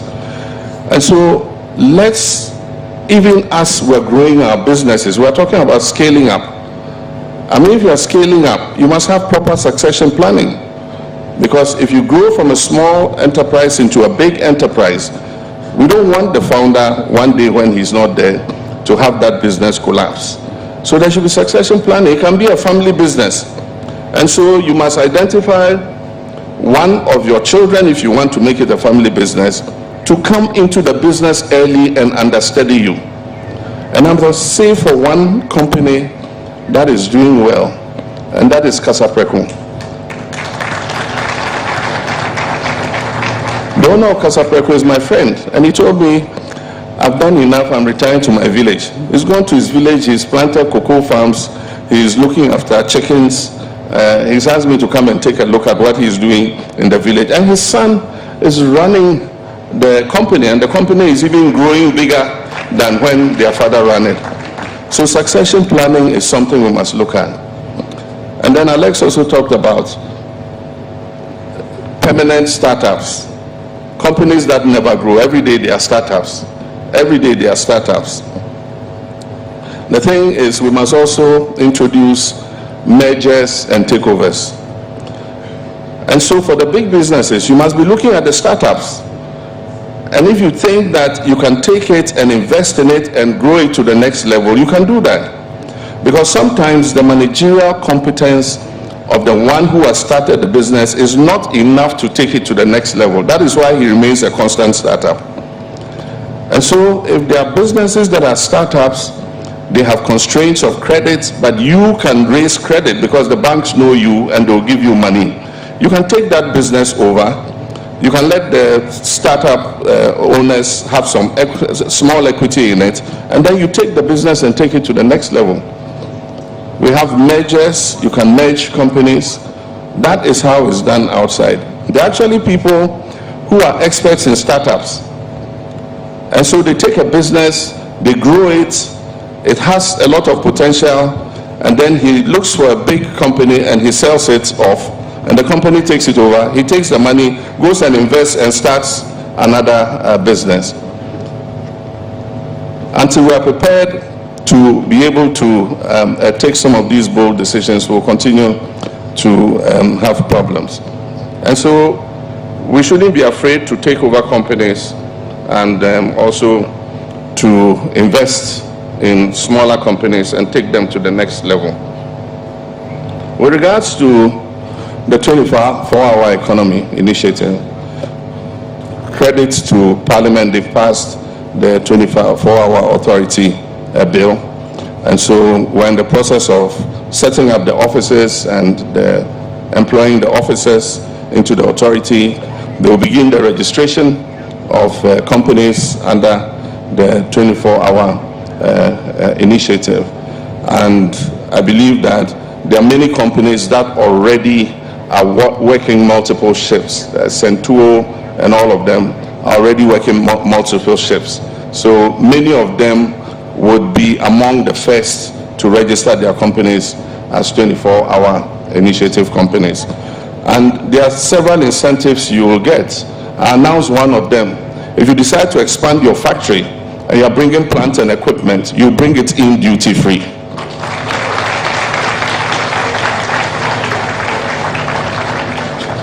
And so those are some of the incentives for existing businesses that already are running 3 shifts who register on the 24-hour economy. Aside from that, you will have fast-track clearing of all your imports at the port.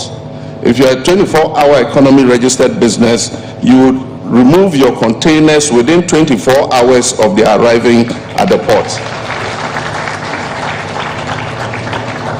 So there are several incentives that will be got, but they'll be spelled out, and Parliament will go back to Parliament to approve the incentives, because it's only Parliament that can give some of these waivers and exemptions. And so when we do that, we'll all be clear about what the incentives under it are.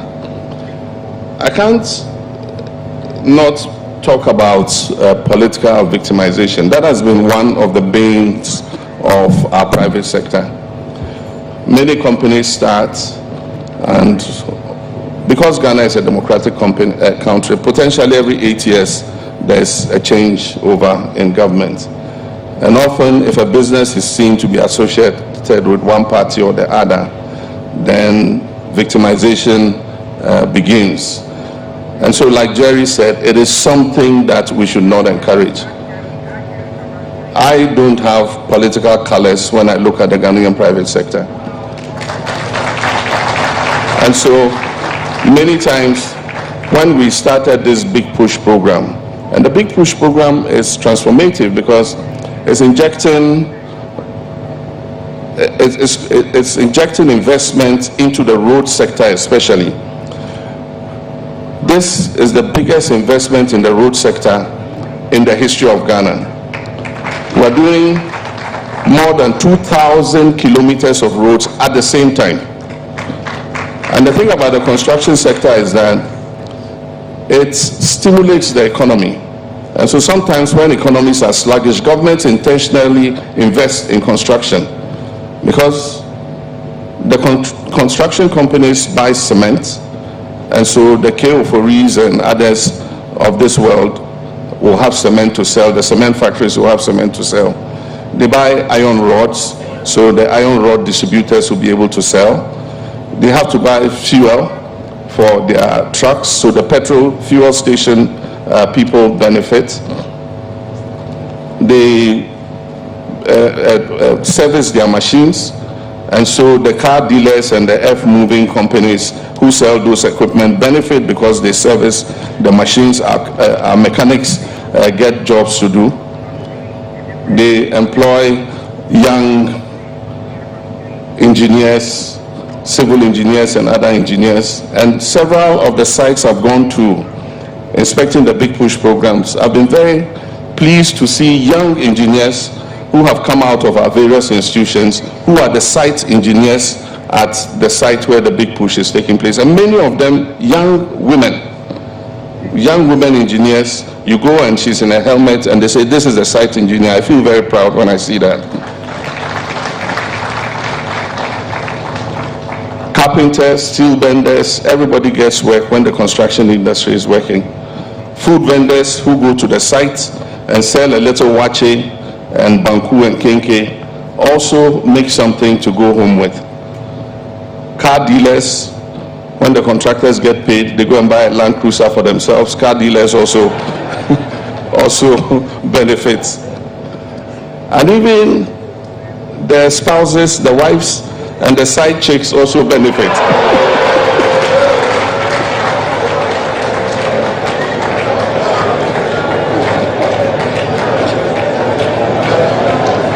Because when they are paid and they get something, they give their wives and side chicks, some of the money. And that's an important avenue because you know where that one too goes. When the spouses and the side chicks too get, hairdressers get, dressmakers get, jewelry shops get, handbag sellers get. So don't discount that one at all. So let me get back to the point. So when we were doing all this Big Push program, somebody came and said, look, they're distributing, they're giving it to MPP contractors. And I said, and so? Don't they have the capacity to do the job? Oh yes, they have, but they enjoyed when their party was there. It's time for NDC contractors to. And I said, look, they have the capacity, they have the equipment, they employ Ghanaians, they don't employ Togolese or people from some other country. And so why not? Anybody who has the capacity to be able to move the project should be given it. Because for me, it's not about who does the project. For me, the credit is that at the end of my term of office, I was able to repair all those roads, no matter who did it. And so, political victimization is real, but I also encourage companies to become independent. We must not all rely on government supplies. And so there are people whose businesses are built on government's patronage. And so if government changes, then easily it says, oh, okay, won't do this for you. We've canceled this contract, we've done this. There are a lot of companies, government really has to even encourage them and reward them for what they are doing. And so we must create an environment where the regulation is fair, everybody has the same opportunity, and everybody is able to get a good return on their investment. Because if our private sector gets a good return on its investment, then it's going to reinvest that money to expand their businesses or even to put it in real estate. And that, all that goes to improve the gross domestic product of Ghana. And so we should look at that. One of the major areas that I must talk about is the power sector. The power sector has been a drag on Ghana's economy for a long time. And so when we came into office, we made our minds that we will fix the issues in the power sector. And I'm pleased to report to you that we have cleared up a lot of the debt in the power sector. When we came into office, we had a debt overhang of about $1.7 billion, not cedis, dollars, owed to the independent power producers. We sat down with them, we agreed on a roadmap. Since Ghanaians were all taking haircuts from the debt restructuring, we told them they also must take haircuts. And so they agreed on the haircuts. I think it amounted to about 20% of what was owed. And then we also agreed on payment terms. And if they signed on to it, we gave them an immediate down payment. And we gave them the dates for the subsequent payments. That's for the legacy debt. And I must say that since we signed with them, we've been meeting those payments regularly. But the good thing is, the best announcement is, we are keeping up with their present day bills. And so when they submit the bills, so while we are dealing with the legacy debt, any bill they submit every month, we pay them for the electricity consumed. And that is just by tweaking ECG a bit, changing the management, reducing procurement. ECG was procuring, let me give you an example, street lights that can light from Accra to Burkina Faso. And yet they were still procuring more street lights. You go to the Ministry of Energy yard there. We will fix those street lights and every district in this country will be lighted up. But the more important thing that should be procured is transformers. And transformers were not being procured. So today the exercise ECG is doing is replacing transformers. And so they're having to procure additional transformers to replace the old transformers, because when you put a transformer here, you put it based on the size of the location it's serving.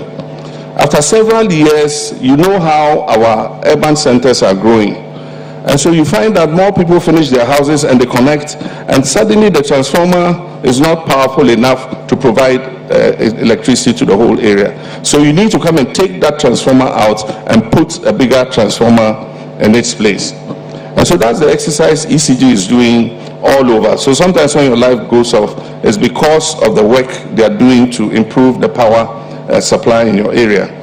But after we changed the management of ECG, aside from the huge procurements that were being done, they were also not collecting enough of their revenue. They were making almost 42% losses, commercial and technical losses. And so revenue that was collected monthly was about 900 million, 1 billion, maybe 1.1 billion. Since the new management came, revenue collection has jumped up to 1.9 billion in one instance, almost 2 billion. And then we had what we call the waterfall mechanism. And so all that money was supposed to go into the waterfall mechanism. And the first thing we do is we take out the money for ECG's own expenses, their salaries and other administrative expenses. And then the rest of the money, the next charge is to pay the independent power producers. And then another part goes to procurement. But in the past, when the money comes, ECG will take what it wants and put and say, oh, this is what is available for the waterfall mechanism. So you people share this one. And obviously it wasn't enough. And so it kept leading to a deficit. So now the deficit is not going up because we're paying them monthly for the power produced, and we've reached agreement with them to pay down the legacy debt. In addition, one positive development is that we're running more of our thermal plants on gas, and we're no longer importing crude oil to run them. We import the crude oil, but we keep it just in case there's a trip. Sometimes West African gas power plant, the power line, the pipeline goes off, and so you have to turn some of the thermal plants into liquid fuel. They are binary plants. They can use liquid fuel or gas. But currently, most of our power plants are using gas, and that's also because we've paid back the guarantee that the World Bank gave ENI to produce the gas. And also we're paying ENI and the Jubilee partners for all the gas they are supplying. And so they are increasing their volumes. They've actually increased their volumes, both ENI and Jubilee. So now we have more gas to feed our power plants. And of course, we're getting gas from Nigeria, from the Nigerian, the West African gas power plant. So we are all concerned about what is happening in Iran and Israel. It has led an increase in petroleum prices from $68 per barrel to almost $120 per barrel. And so the low fuel prices we used to enjoy, which was about 10, 11 cedis per liter, has suddenly gone up. For petrol is 13 point something, and for diesel I see 15 point something, 16. We're all praying that conflict will come to an end sooner than later. But I must assure you that this economy is more resilient than it was in the past. So I can confidently tell you that the economy is not going to crash because of the war.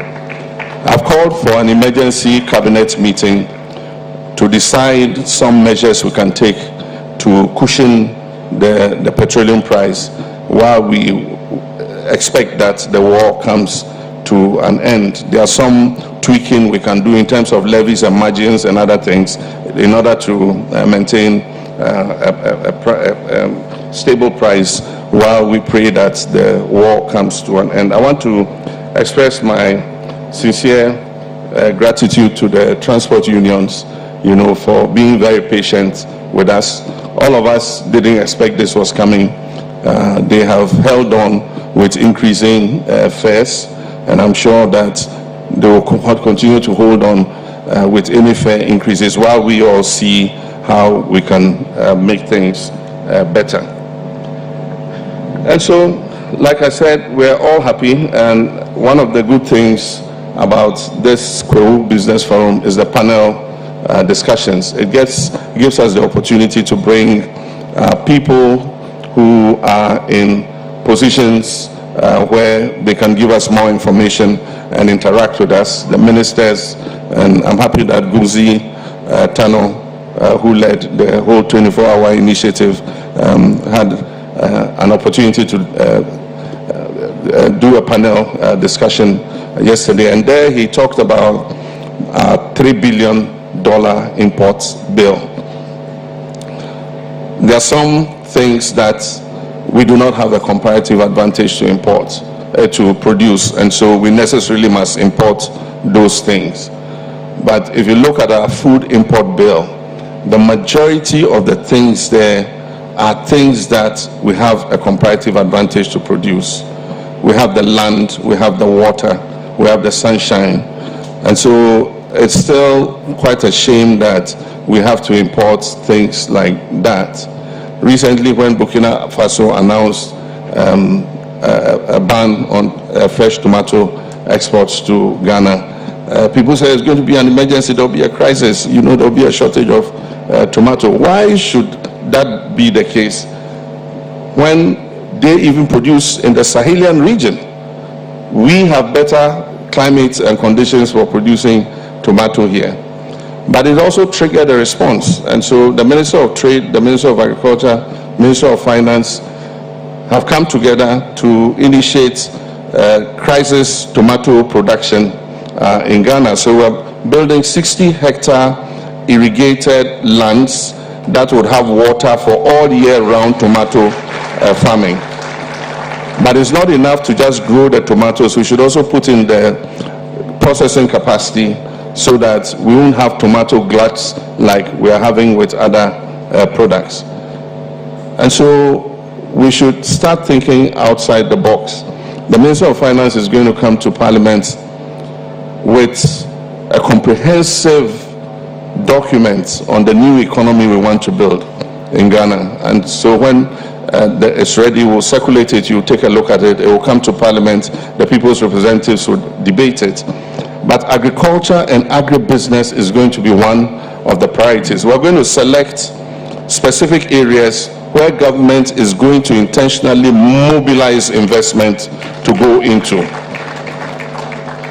And so those areas are being selected, and we intentionally mobilize both our own resources and any resources that we can get externally to invest in those areas so that we'll get measurable outcomes within the shortest possible time. And so that will come to Parliament, and I'm sure that it will give us the opportunity to be able to grow our country faster. We want to move from just stabilizing the economy and growing the economy to creating more jobs. And so the new economy's focus will be on job creation, things that generate a lot of jobs. And I'm sure that private sector will take an interest. It is going to be private sector driven. Government is not going to own or run any of those projects. We will leverage the investment, but the private sector will be the one to establish the projects and run the projects.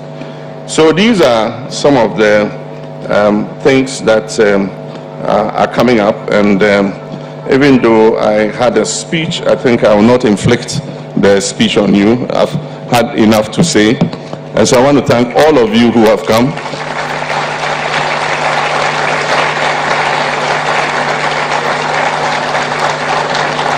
And to say that we will welcome you again next year. When you come next year, there will be better road network, improved roads, and maybe the convention center would have started. And so all of you are welcome, and thank you very much for coming.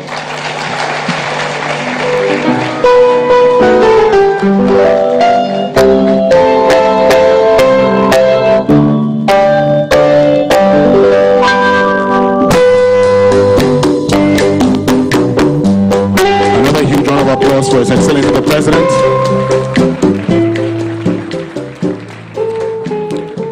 And what His Excellency did was to address all the issues that have been raised. I like that. I like that. Another round of applause.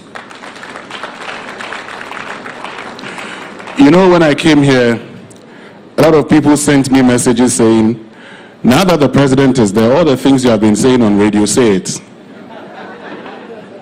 But I also said, okay, let me just wait patiently for the President to deliver his speech.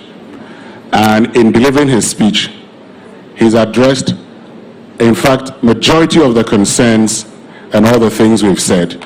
So I don't have anything to say for now. Except to say that the boys in my WhatsApp group say, thank you very much, Mr. President. But would kindly invite the President again, because I've been told that the President is going to take a photograph with the executives of the Kwahu Business Advocacy Association.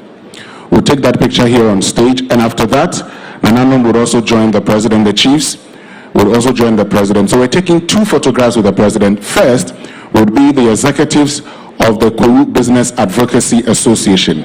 Just the executives of the Kwahu Business Advocacy Association. Please join us up stage for a group photograph with His Excellency the President.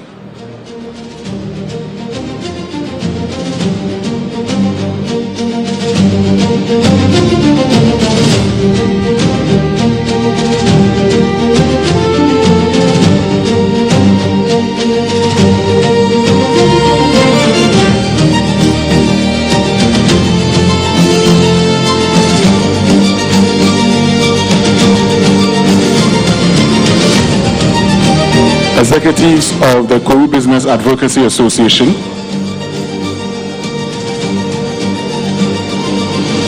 Please come up stage and take a photograph with His Excellency the President.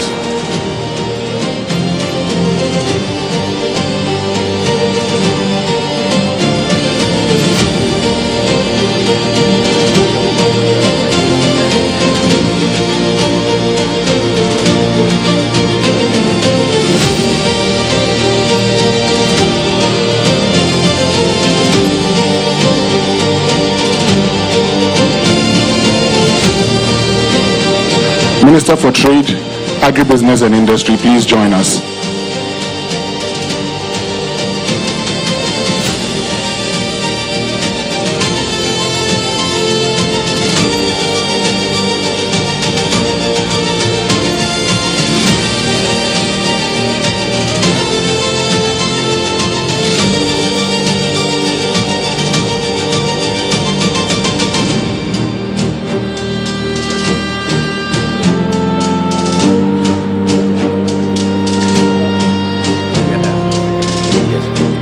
Thank you very much, the executives of the Kwahu Business Advocacy Association. Thank you very, very much. The president will now take the last photograph with the chiefs. So we'd invite Nananum to please come on stage and join the president.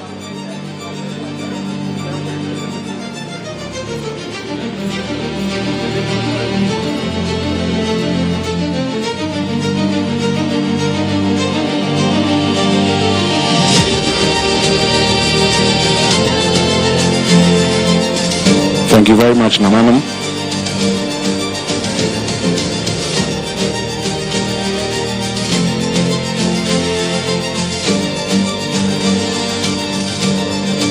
And the Honorable Chief Justice, please join. With the chairman of KGL, yes, please. And the Eastern Regional Minister.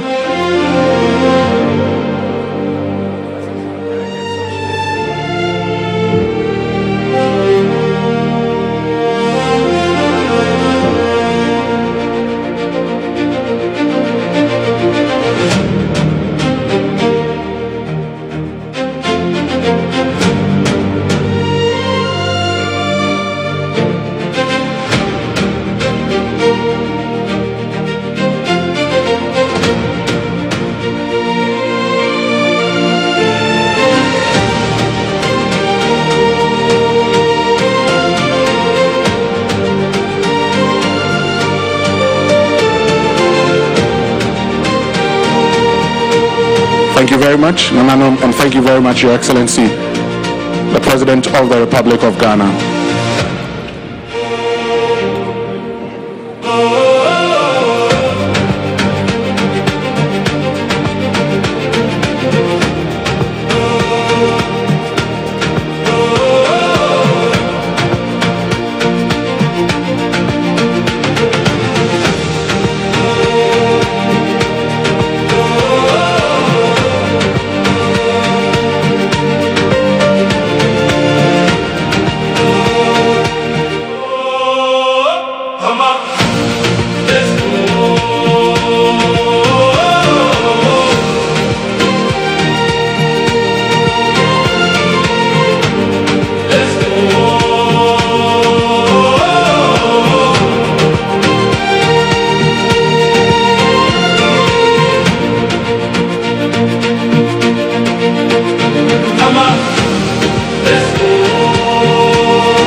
Very much, photographers, but let me just acknowledge the presence of the Member of Parliament for Mpraiso, Davis Opoku is here. Just give us a wave. Thank you very much, Davis Opoku. OPK, we called him when we were at the university. I'll tell you his story another day. But at this point, we're getting to the end of the program, so we'd invite Samira Lardi Glau to give us the vote of thanks. Let's welcome her with a round of applause.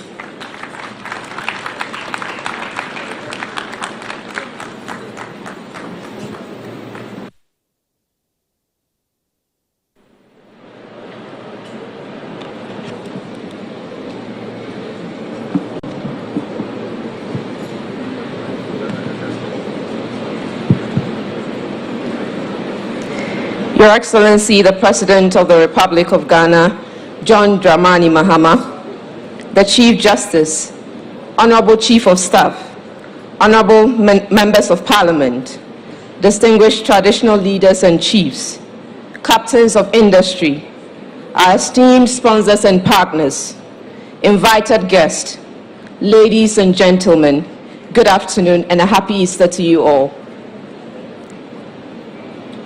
On behalf of the organizing team of Kwahu Business Forum, it is both an honor and a privilege to deliver this vote of thanks. Your Excellency, we're deeply grateful for the honor of your presence both at yesterday's networking gala and today's event. Your continued engagement sends a strong and clear signal of your unwavering commitment to private sector growth, investment promotion, and the long-term economic transformation of our nation.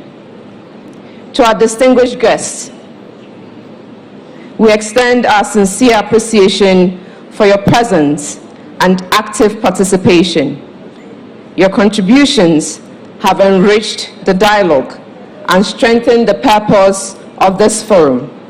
Your Excellency, your leadership continues to inspire confidence in Ghana's private sector. Thank you.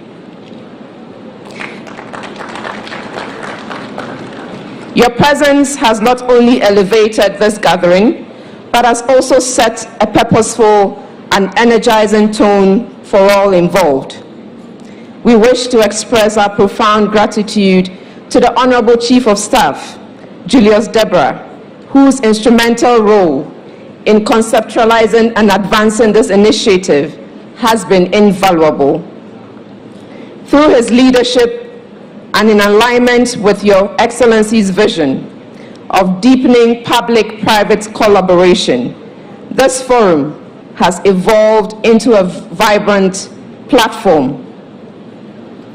To our honorable ministers, traditional authorities, captains of industry, and the Kwahu Business Advocacy Association, and all participants, we say a heartfelt thank you for your commitment and valuable contributions. I also wish to specially acknowledge and commend the KBF team for their tireless dedication and hard work in making this forum a success.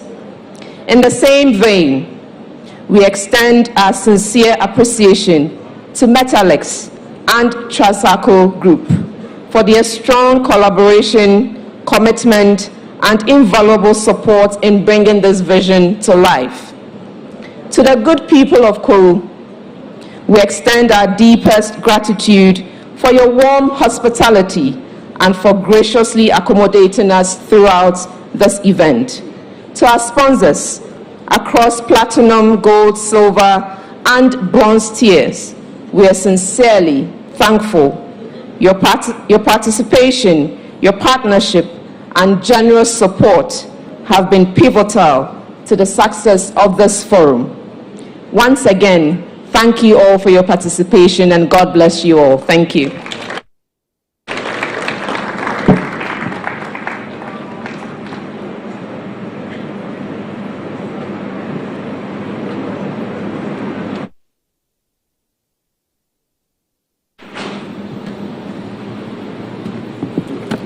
Thank you very much, Samira. A few announcements before we go. Now, after the departure of the President, we would actually have partners and sponsors private networking session moderated by Radams Karim. Now, that is what would happen after the departure of the President. At this point, we shall have the national anthem, and right after the national anthem, the President of the Republic of Ghana, His Excellency John Dramani Mahama, and his team would leave us, and then the rest of us would stay in here and have the partners and sponsors private networking session. Shall we please have the national anthem?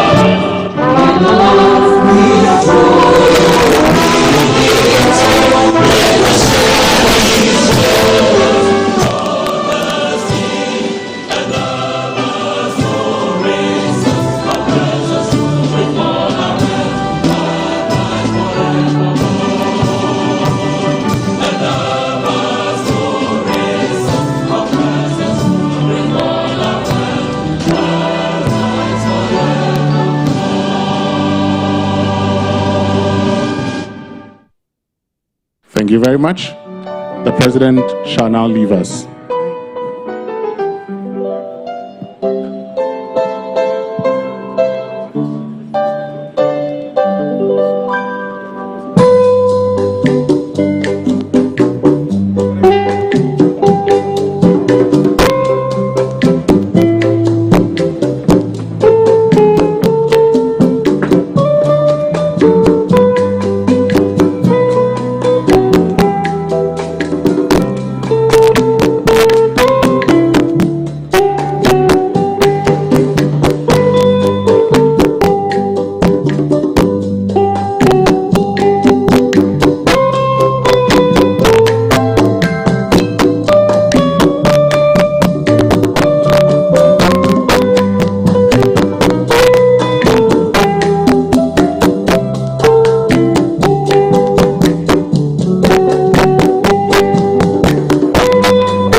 TV, the authentic and trusted voice